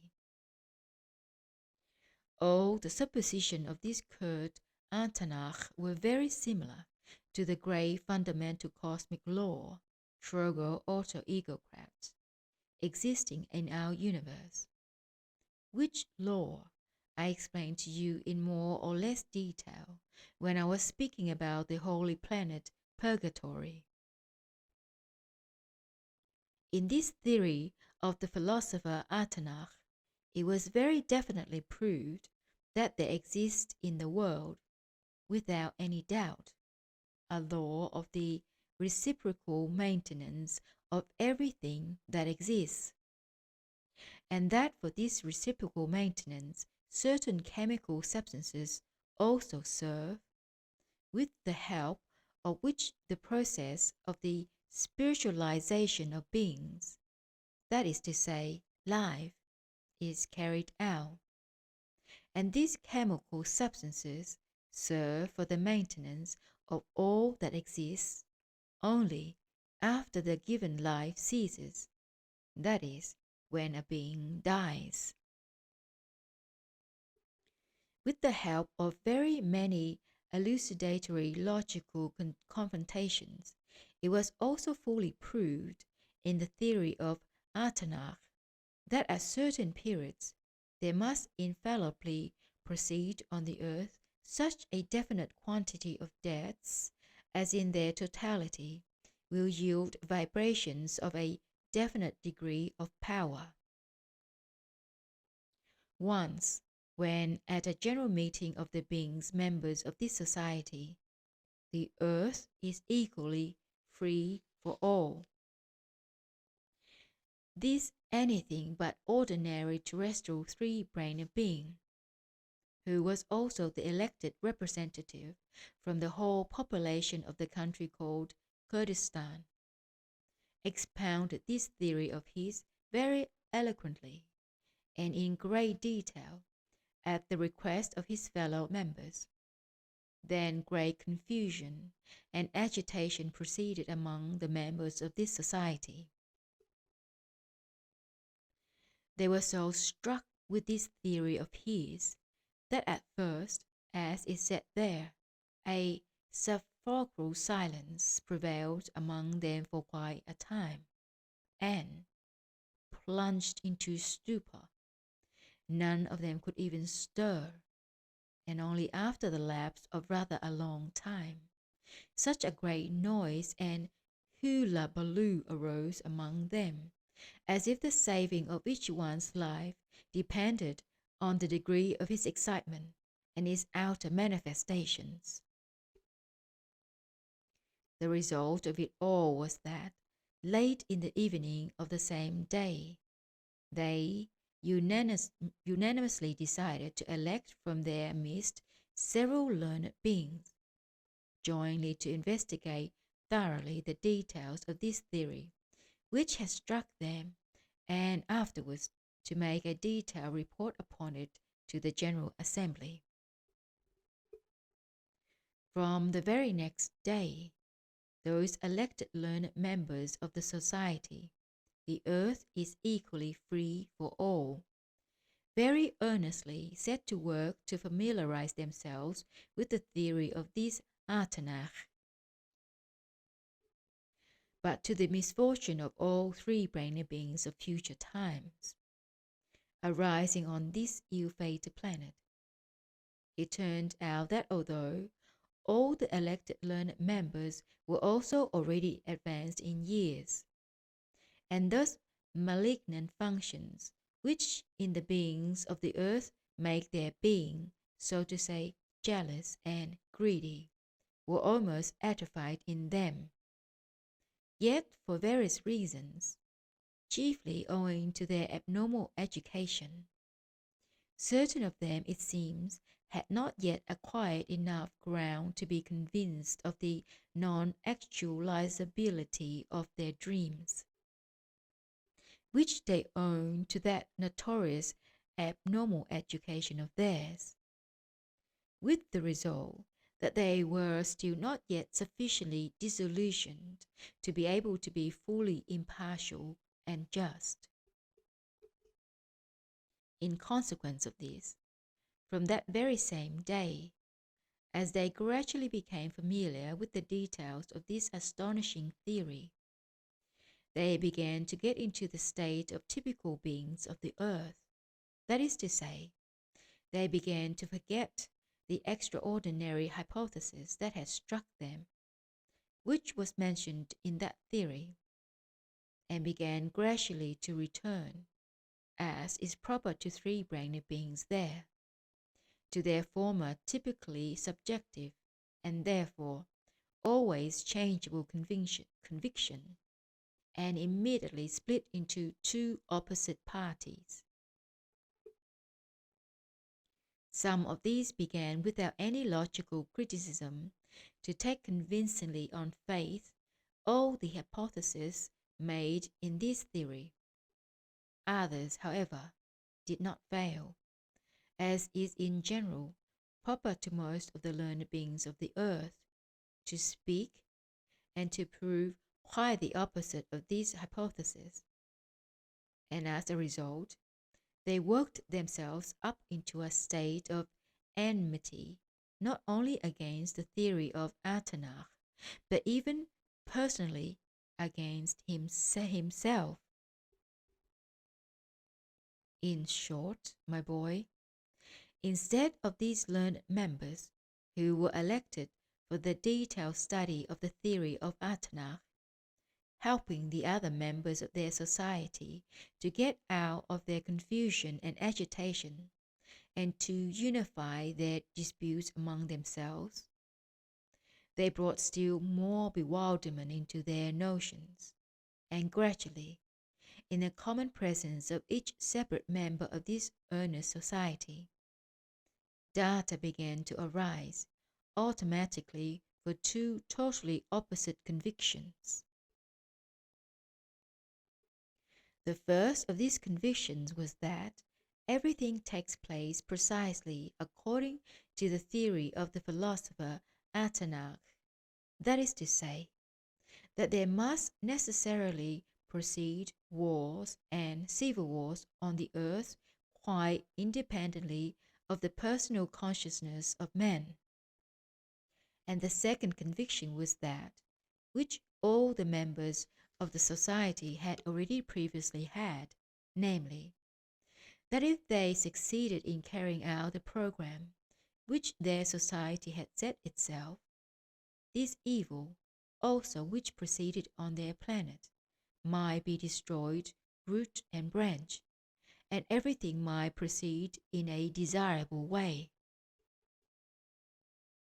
It was just from that time that discussions, quarrels, and disturbances arose among all the members of that society.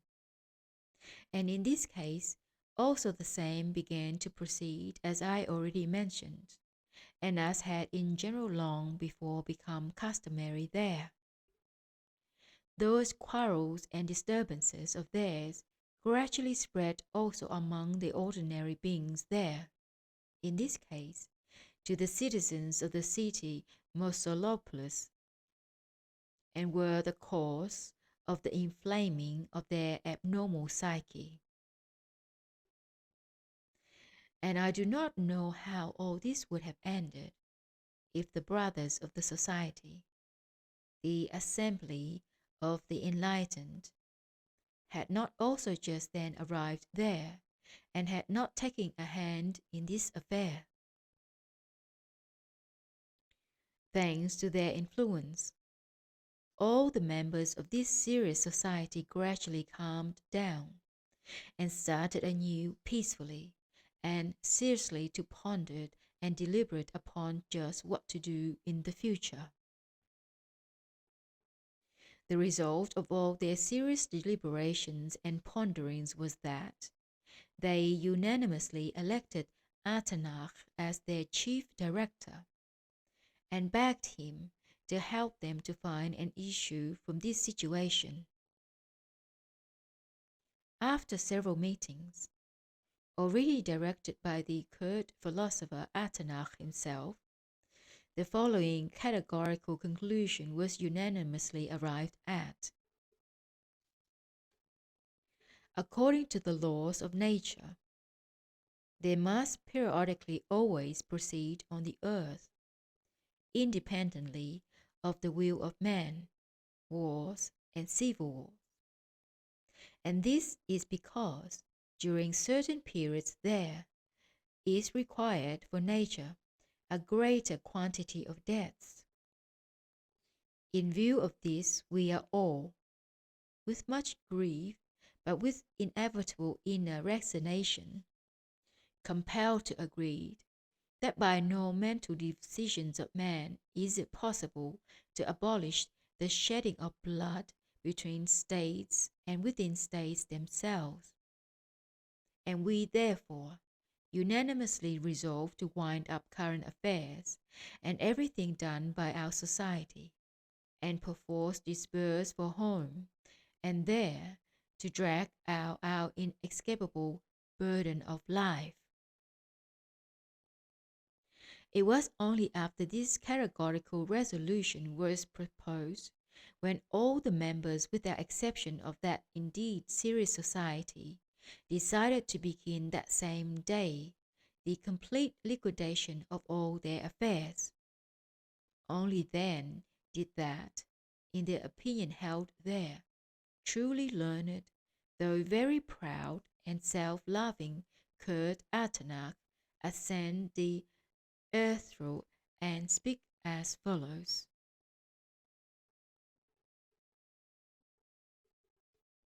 My honourable colleagues, I am very sincerely grieved that I have unintentionally been the cause of the dissolution of this great philanthropic undertaking, into which you, the most honourable and wise of all the countries of the earth, have for several years put more impartial and unselfish labour than men of the earth have ever been, or ever again will be able to bear for others, that is, for men quite unknown and indifferent to them. You have laboured unceasingly for some years to obtain for the masses the most necessary welfare, and, although I too have worked upon my theory for many years, also for people unknown to me, nevertheless, it has been the cause of the frustration of your indefatigable labours and benevolent aspirations. The consciousness that it seems that I am to blame for all the misunderstandings which have arisen among you has given me no peace during these last days, and I have been thinking and pondering all the time whether it is not possible somehow to repair this involuntary fault of mine. And so, wise colleagues elected from the whole earth, I wish to share with you the final conclusion to which these deliberations of mine have brought me.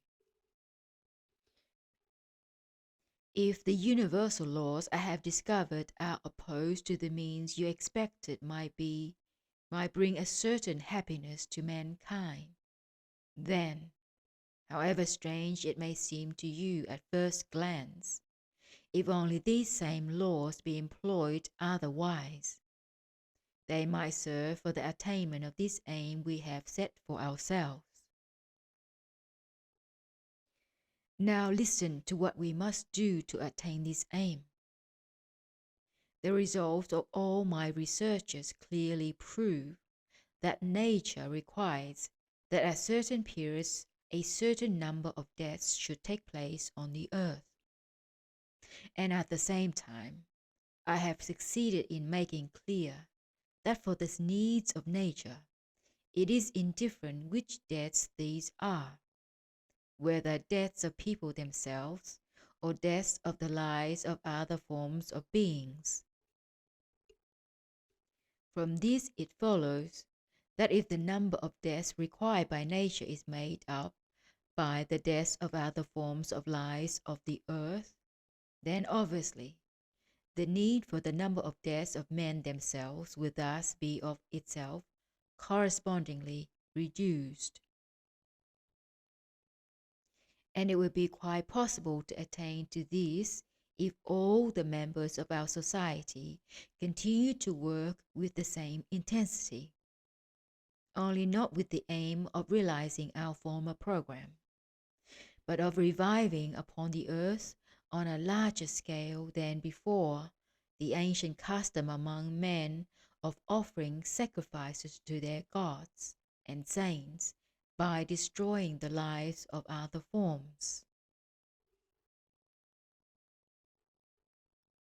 When this proud Kurd had finished his speech, there arose among the members of the society, "The earth is equally free for all," an astonishment and agitation not less than on the occasion when he had first expounded his famous theory. For nearly 3 days and 3 nights following that memorable day, they scarcely adjourned. but in the holes that had been put by the citizen of Mosulopolis at the disposal of this all-planetary society of man-beings, there was a continuous rumble of discussion and deliberation. At last, on the fourth day, an official general meeting was convened at which, by general consent, a resolution was carried to do in the future also everything exactly as should be indicated by the great Kurd, the philosopher Atarnakh. And on that same day, the name of that society was changed. Some days later, the members of that society, now under the new motto, "The earth only for men," dispersed from the city Mosulopolis to their native countries, where, under the general instructions issuing from the philosopher Atarnakh, they so acted that among the populations of the continent Asia, the idea should be strengthened and again take root of making themselves agreeable to their gods and idols by killing beings of different forms. And indeed, afterwards, when they began to actualize in practice this new program of theirs, there very soon began to be re-established among the beings all over the continent Asia the custom of offering sacrifices to their fancied saints by the destruction of the existence of various weak and stupid one-brained and two-brained beings there. From the beginning, the members of this new society, the earth only for men,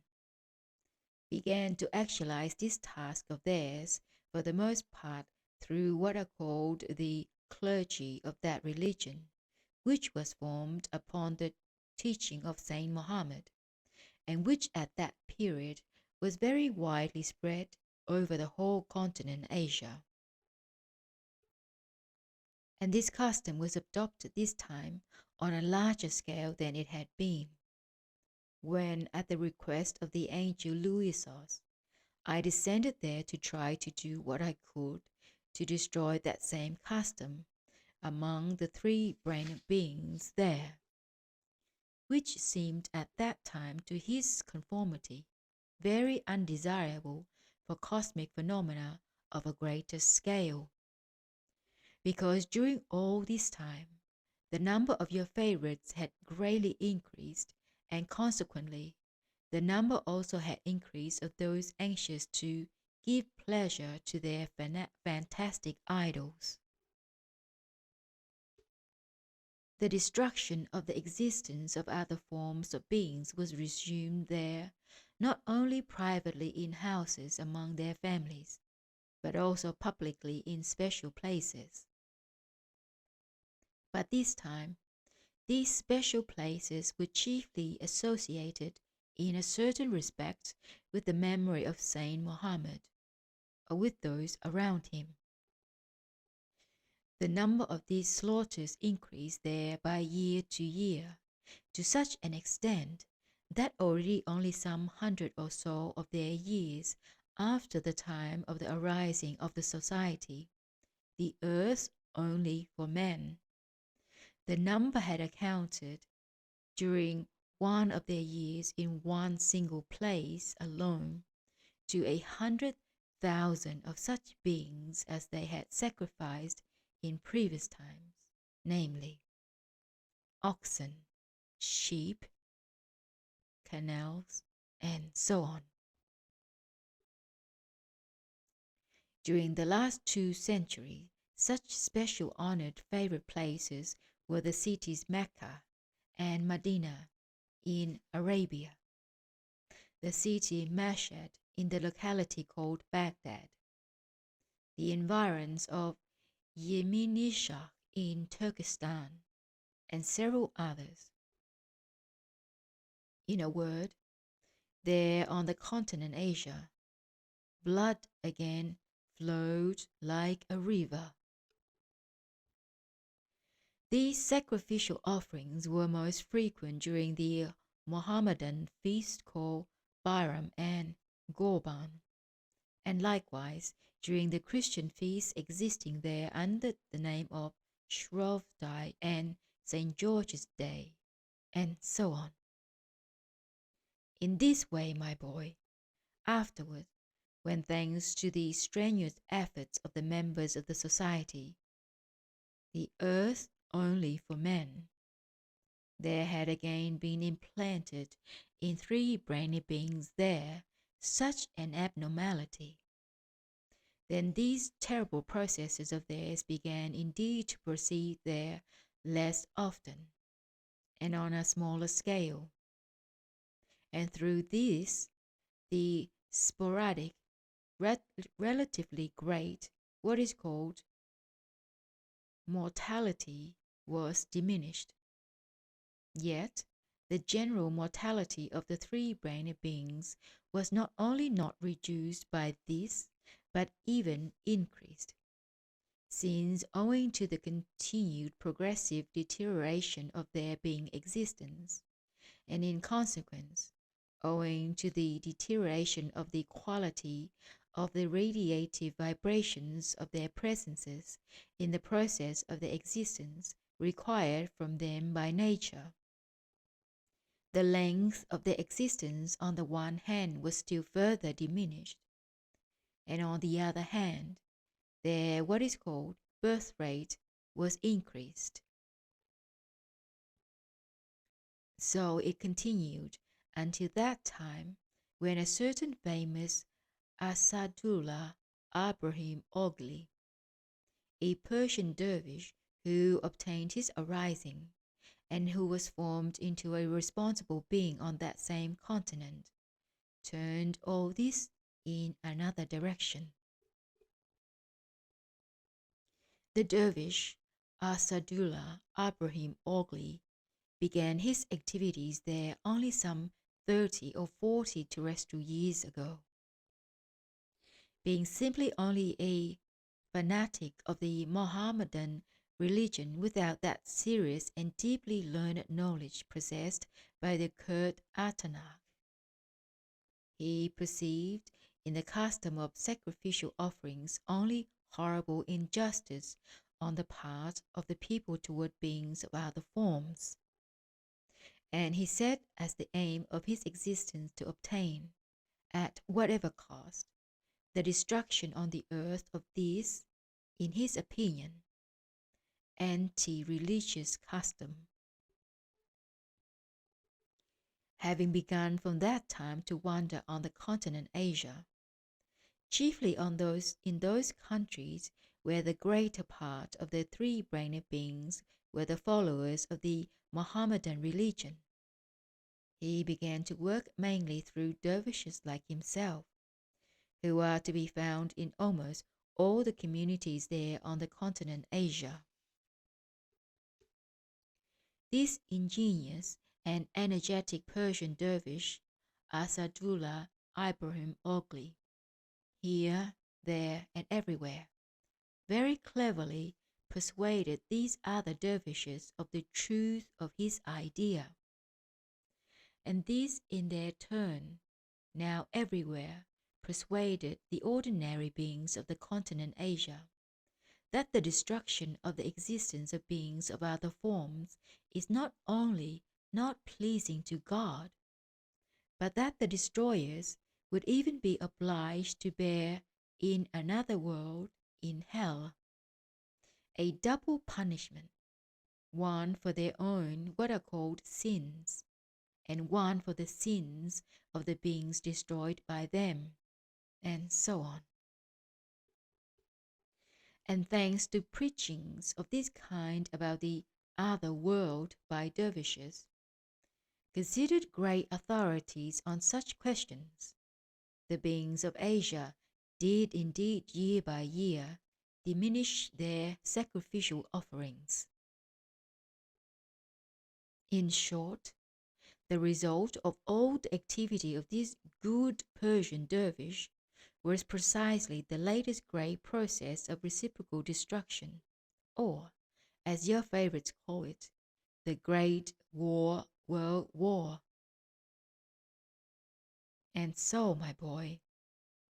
although the hypothesis put forward in the theory of that uncommon learned Kurd Atarnakh very nearly,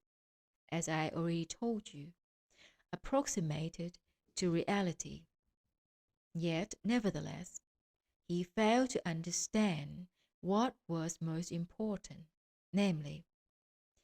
that the vibrations required by nature, which have to be formed from the radiations issuing from beings both during their existence as well as from the process of their rascal anno, have no significance quantitatively, but only qualitatively. It is possible that the Kurd Atarnakh, being an unusual terrestrial being, would have understood this also if he had known the details of the results that had been obtained after those conditions of being existence had been already more or less established on this planet, which were especially created for the three-brained beings arising there by the most saintly labors of the essence-loving, very saintly Asiata Shiemash. During that set period, not only did their rate of mortality begin to decline, but what they called their birth rate also began to decline. Their birth rate declined because, when the three-brained beings there were already existing more or less as is becoming to three-center beings, and when the radiations issuing from them were yielding vibrations more akin to the vibrations required from them by nature, both for the most great common cosmic Trogoautoegocrat in general, and for the maintenance of the moon and Amarloos in particular, then great nature did not fail to adapt herself to the diminishing of their birth rate, the more so as in recent times the need for the set vibrations for the maintenance of the existence of the planet Moon had to be diminished. The aspect of this fundamental question regarding the significance of the sense and aim of the existence of your favorites is so important for the understanding of a great deal that proceeds there on the earth, and by the way, also of the question touching the causes of war, that I consider it necessary to refer to it once more. I first learned that the destiny of beings arising on this planet of yours is chiefly to elaborate, by means of the process of their existence, the vibrations required by nature for the maintenance of those former parts of the planet now called Moon and Amarloos. When, do you remember, I became worthy personally to converse for the second time with his conformity, the then still angel, but now Archangel Louisos. His conformity then told me that,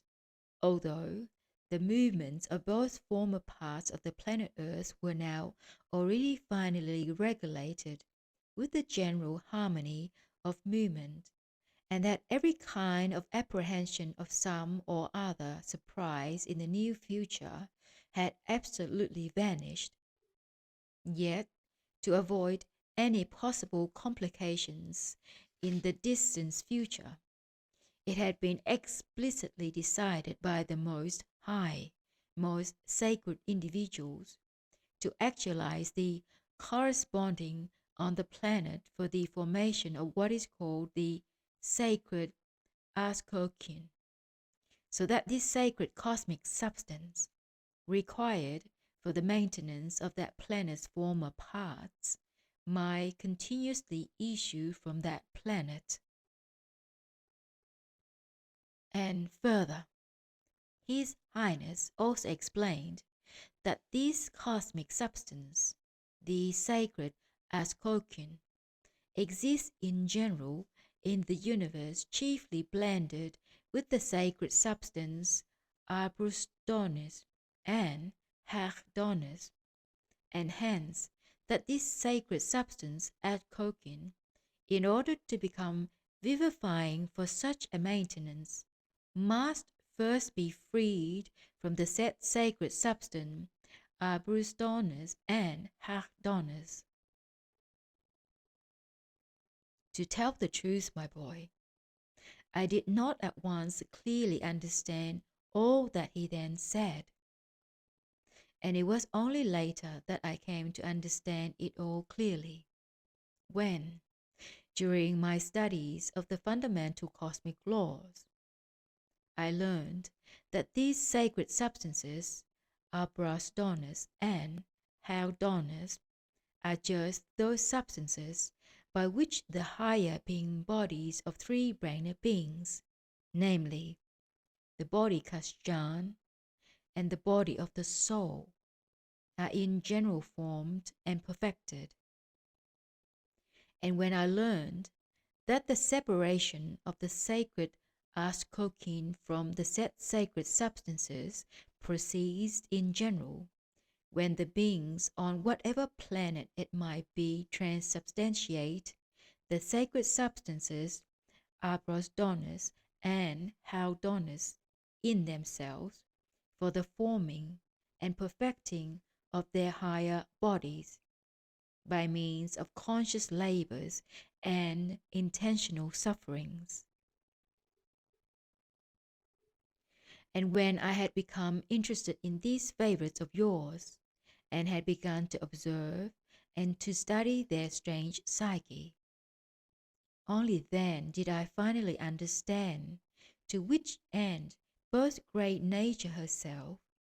and the most high and most saintly individuals always patiently adapt themselves to everything. And concerning this, the following personal opinion was formed in me: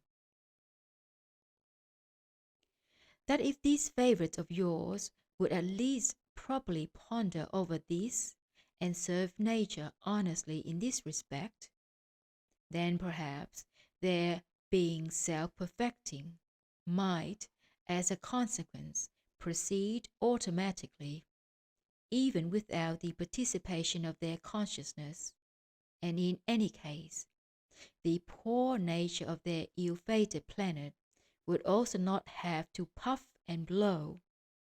in order to adapt herself to remain within the common cosmic harmony. But, unfortunately for everything existing in the megalocosmos, there is no honesty in your favorites, even in respect of the fulfillment of their duties to nature, not even to that nature to which, strictly speaking, they owe their very existence. As regards the absence of honesty in your favorites in the fulfillment of their duty towards nature, I have just now remembered a very wise sentence of our incomparable teacher, Mullah Nasser Aden, which in the present case justifies its hidden meaning. He once said, "Plague and cholera are, at any rate, less ignoble than human honesty, since people with a conscience can at least live at peace with them." And so, my dear Hassan, when it appeared that the instinctive need for conscious labor and intentional suffering in order to be able to take in and transmute in themselves the sacred substances Abrustdonis and Helkdonis, and thereby to liberate the sacred Askokin for the maintenance of the moon and Amarloos, had finally disappeared from the psyche of your favorites. Then great nature herself was constrained to adapt herself to extract this sacred substance by other means, one of which is precisely that periodic terrifying process there of reciprocal destruction. Here, for the correct valuation of your contemporary favorites, it will be appropriate to remind you that after the action of the organ Kundabuffer had been destroyed in the three-brained beings of your planet, the first generations very soon learned that a certain cosmic substance had to be transformed through them, and that their assistance in this transformation was one of their chief being duties. Do you remember? I have told you that the beings of the continent Atlantis even considered this being duty of theirs as sacred and call it Amarloos, which in their language means help to the moon. The three-brained beings of the continent Atlantis of that period, namely, the period then called the Samliosian civilization, even devised and very strictly practiced certain customs that greatly contributed to the fulfillment of those being duties as productively as possible. The beings of the continent Atlantis even very wisely and expediently devised the fulfillment of these two being duties, namely, the duty of the perfecting of their higher bodies, and the duty of serving the most great cosmic Trogoautoegocrat, by uniting them into one and performing them simultaneously. And this union they organized in the following way. In every populated locality, and even in separate districts of these localities, three very substantial, indispensable special buildings were erected there. One for the beings of the male sex was called Agoorokhrostiny. The second building, specially for beings of the female sex, was called Gynekokhrostiny. And the third, for such beings as were then called the middle sex, this sacred building was called Anoroparionikima. The first two of these substantial buildings were then considered sacred by the beings of the continent Atlantis, and these buildings were for them the same as their temples, churches, chapels, and other sacred places are for the contemporary beings of the earth. When I descended for the first time on that planet and was on the continent Atlantis, I personally visited certain of these buildings, and at that time became very well acquainted with their purpose. In the male temples, namely in the Agoorokhrostiny, beings of the male sex of the given locality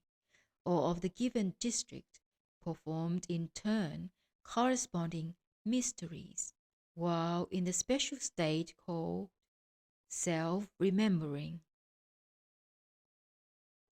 The beings of the continent Atlantis had a definite notion that beings of the male sex are sources of active manifestation, and hence in their Agoorokhrostiny they gave themselves up to active and conscious contemplation the whole time, and in this state performed these corresponding sacred mysteries, so that there should be transubstantiated in them the sacred substances Abrustdonis and Helkdonis. And they did this deliberately and with full consciousness, in order that this certain sacred substance, liberated in them and issuing through their radiations for its further vivifyingness, should become the active part of that sacred law which they call the Holy Trinity. In the sacred Gynekokhrostiny built for the beings of the female sex, each of these beings were obliged at certain periods, namely, at those periods which contemporary beings call menstruation, to stay without leaving. Moreover, the women, acknowledging themselves to be passive beings, had to be the whole time of their stay there only passive,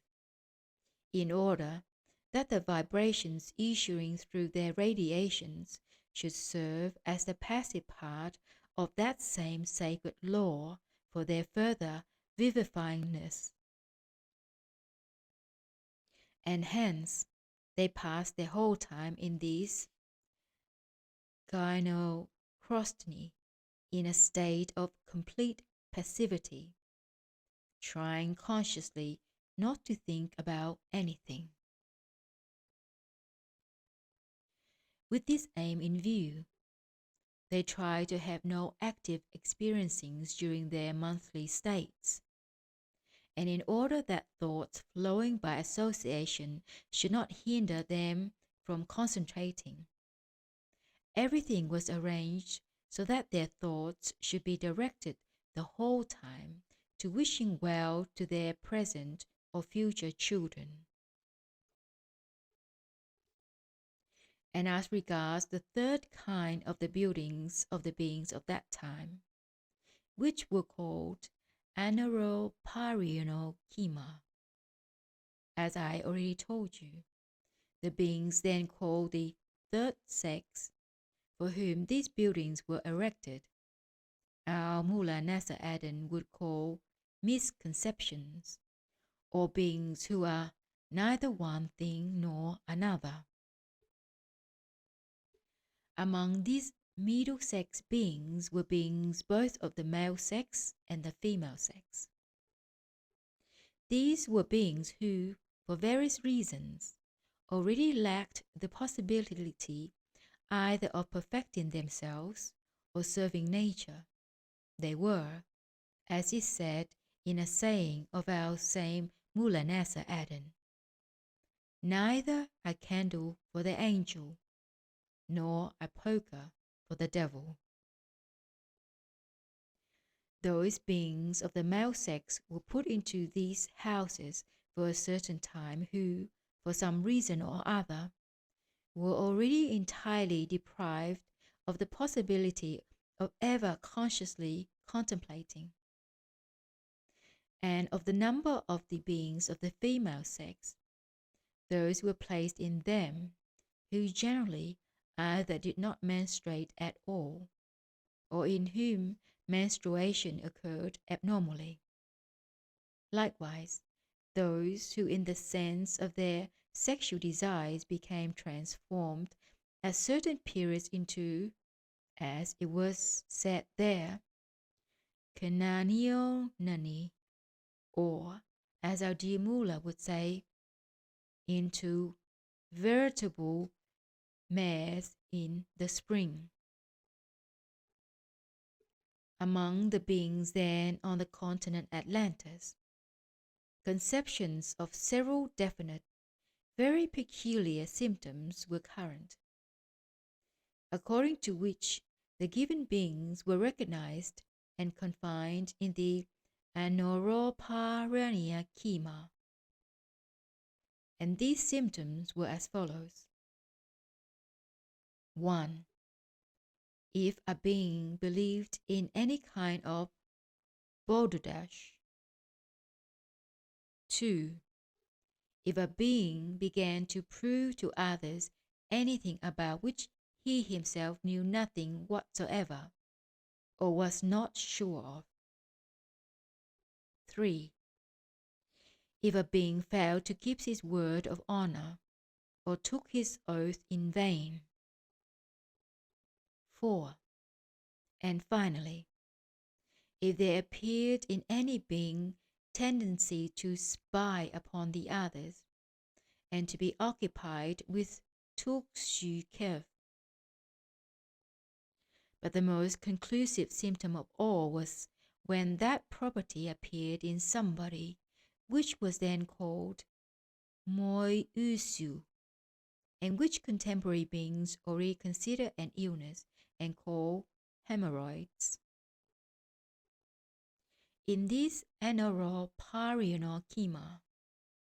beings of this kind were obliged to remain without stirring from them during those periods indicated by the surrounding beings. But they were under no compulsion to do anything, but existed as they liked.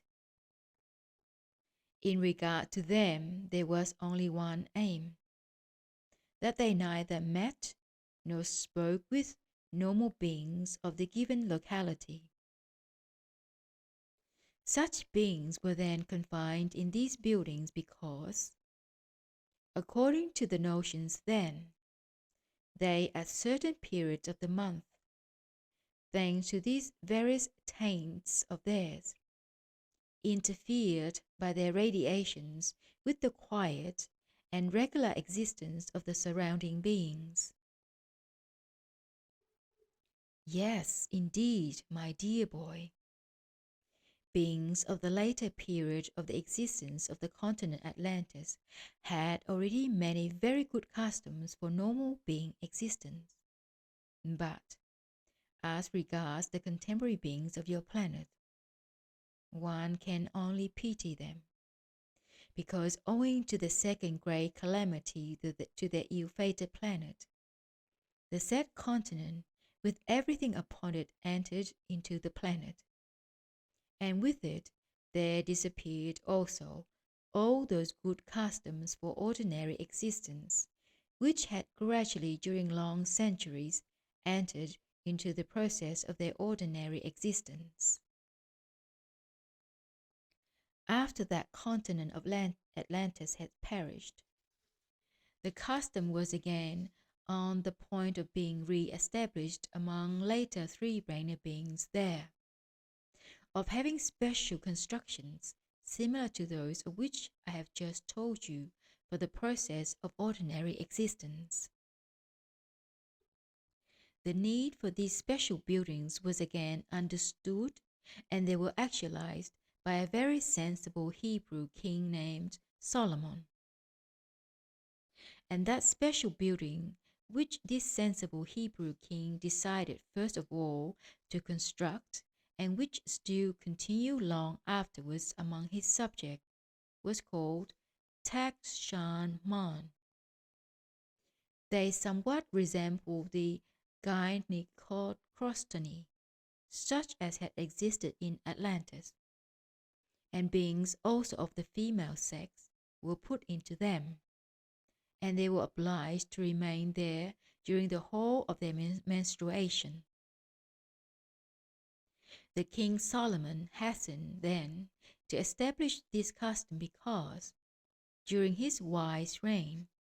he had often constated that when beings of the female sex experienced the state of menstruation, their character became for the surrounding beings, especially for their husbands, not only intolerable, but in respect of resulting inconsistent relations and dealings with other beings like themselves, even psycho-organically harmful. And he therefore decided without delay to promulgate a severe law for his subjects, according to which special isolated buildings were compulsorily constructed near every populated district, in which to confine the beings of the female sex for the whole duration of their set state. I even chanced to read the law he promulgated. In this law it was said, among other things, that women during their menstruation are, in the consecrated sense, unclean, and that during these periods, for others, and especially for their husbands, not only to touch them, but to speak with them is the highest sacrilege and a crime. An unclean force or evil spirit will enter into those husbands, or into men in general, who touch or even speak with them during this period, in consequence of which there would be among men in their everyday relations and affairs only misunderstandings, quarrels, and enmity. This last statement of this great earth sage, King Solomon, remains today an unchangeable truth. And indeed, at the present time, this also is one of the numerous causes, thanks to which, in the general complexity, ordinary existence has already become nonsensical in the extreme for the beings of your planet. In the contemporary earth beings of the female sex, there is still further increase during these states, that specific property of theirs, which was acquired in them during recent centuries, and which they call hysteria. And during this state of theirs, they bring surrounding beings, particularly their husbands, to this, that the latter become like those beings there of whom our great Mullah Nasser Aden says, "The purpose of their existence is to be the victims of the leeches." And indeed, it is only because the contemporary beings of the female sex go about freely during menstruation that many contemporary beings of the male sex not only can never have good and kind relations with each other, but on account of this, very frequently become genuine what are called later repenting blasphemers. This favorite custom created by the wise King Solomon existed among the Hebrew people for a considerable time, and would certainly have been spread all over the earth also, had it not been for that specific property of the beings there, about which I have also already once told you. Namely, when these Hebrew people, as usually happens there, had fallen from their greatness, and were despised and persecuted by the beings of other communities, who, on account of the impulses of jealousy and envy of all those higher than themselves, hated her in the days of her greatness and power, which impulses had already become inherent in the three-brained beings of your planet. Then these beings of other communities, of course, also despised all the indeed good customs which they had already had. That is why this good custom was not only not spread further, but gradually, also owing to their other characteristic properties, which I have already sufficiently explained to you. That is to say, owing to the fact that these Hebrew people had themselves fallen under the influence of other communities which had become great, and had followed their examples, this good custom began to be despised, and was ultimately forsaken and forgotten by the very founders themselves. At the present time, This custom exists there only among a very small community to be found in the mountains of the Caucasus, and bearing the name Kevsori. Just those same Kevsori who give many scientists there no sleep because of the problem of the origin of that small community. As regards your favorites also destroying the good customs for ordinary existence already existing on their planet and attained by their ancestors, we must, like it or not, again express our condolence with poor nature there, who must always be adapting and readapting herself. And concerning a misfortune of this kind, for their nature, our very dear teacher, the peerless Mullah Nasser Aden, has also some very wise sentences. Namely, in similar misfortunes he sometimes says, if you are unlucky in life, you may even be infected by your godmother with venereal disease. Or sometimes he also says, or you unfortunate creature, your mother must have sung an Armenian ballad while you were being born. Even the interpreter of Russian wisdom, Kushma Prouskov, has good sayings for such a case. The unluckiest among us is the fur comb, because every Makha stumbles over it. I repeat, this unfortunate nature of the planet Earth must continuously and without respite adapt herself to manifest always otherwise, and yet again otherwise, so as to remain within the common cosmic harmony. In order that you may represent to yourself and understand well in what way unfortunate nature there so adapts herself, that there should be attained what is called the equilibrium of vibrations required from this planet for the common cosmic harmony, I shall explain to you only about one fact, which is just now being actualized there. That is to say, subsequent to that process of theirs which they called the World War. It was plainly owing to the fact that during the said process, what is called poison gas was invented by beings called Germans, and what are called special rapid-fire machine guns by beings called Englishmen, that the amount of rascuanos or deaths unforeseen by nature took place on this occasion, and in a far greater quantity than was then required by her, or, as the candidates for Hasnamussian there, namely, the commercial businessmen would say, overproduction occurred in respect of the deaths of the three-brainer beings required there.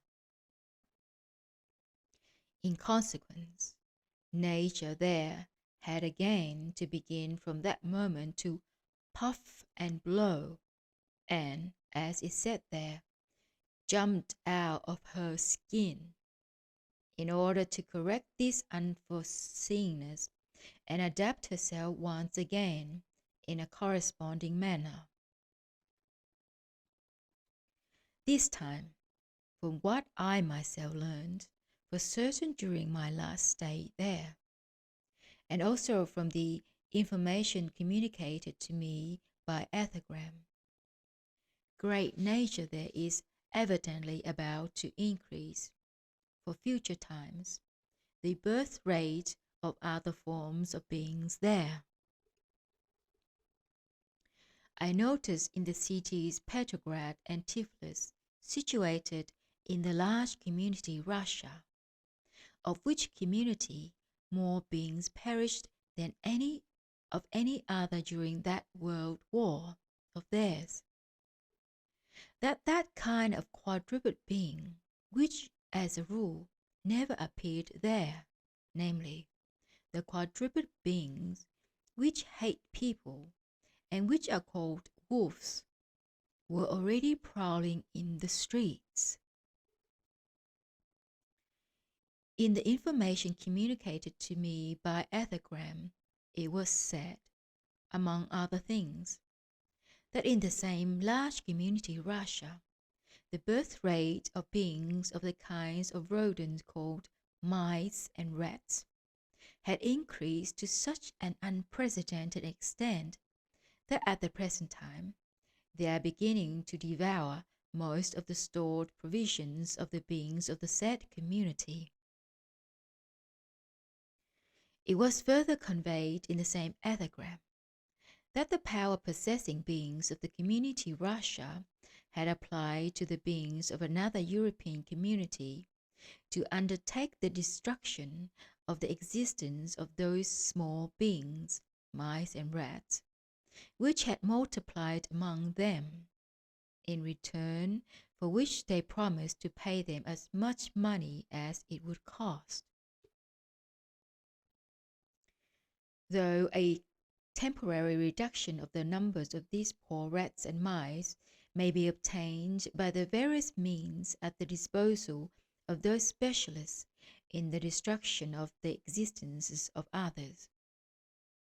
yet the beings of the other communities will probably not quite consent to do this gratis. To pay in money, however, this the beings of that Russia who promised it will, of course, not be able to do, since it might cost them in money much more than their last war. And to get money from the same sources from which they drained it during that great process, as our dear Mullah Nasser Aden says, as to this, nothing doing. Even a donkey can understand that peasant flesh costs nothing in peacetime. Having said this, Beelzebub became silent and began to look expectantly at his grandson who, as if talking to himself, very sadly, in a tone full of despair, said, "How will it all end? Is there really no way out at all? Must these unfortunate souls who were formed on that unfortunate planet really remain eternally unperfected and be endlessly quoted in various planetary forms and everlastingly toil and moil on account of the consequences of the properties of that accursed organ Kundabuffer, which, owing to the reasons extraneous to them themselves, was attached to the planetary bodies of the first three center beings of that ill-fated planet? Where, then, is that pillar upon which, as it were, our whole megalocosmos rests, and which is called justice? No, this cannot be. Something is wrong here, because during the whole time of my existence, not once has a single doubt ever crept into me as to the existence of objective justice. All I have to do is just to clarify and understand. Why? Why? At any rate, from this present moment, the aim of my existence shall be to understand clearly why the souls arising in these terrestrial three-centered beings are in such an unprecedented, terrifying situation. Having said this, poor Hassan, full of melancholy, drooped his head and became sadly thoughtful. And Beelzebub looked at him with a very strange look. Strange because in this look his love for Hassan was very clearly seen, and at the same time it could be sensed that he was nevertheless very glad that his grandson was experiencing such a depression. This silence continued a fairly long time. At last, Beelzebub heaved a deep sigh, with, as it were, the whole of his essence, and spoke to his grandson in the following words. "Yes, my dear Hassan, certainly there is something not quite right here.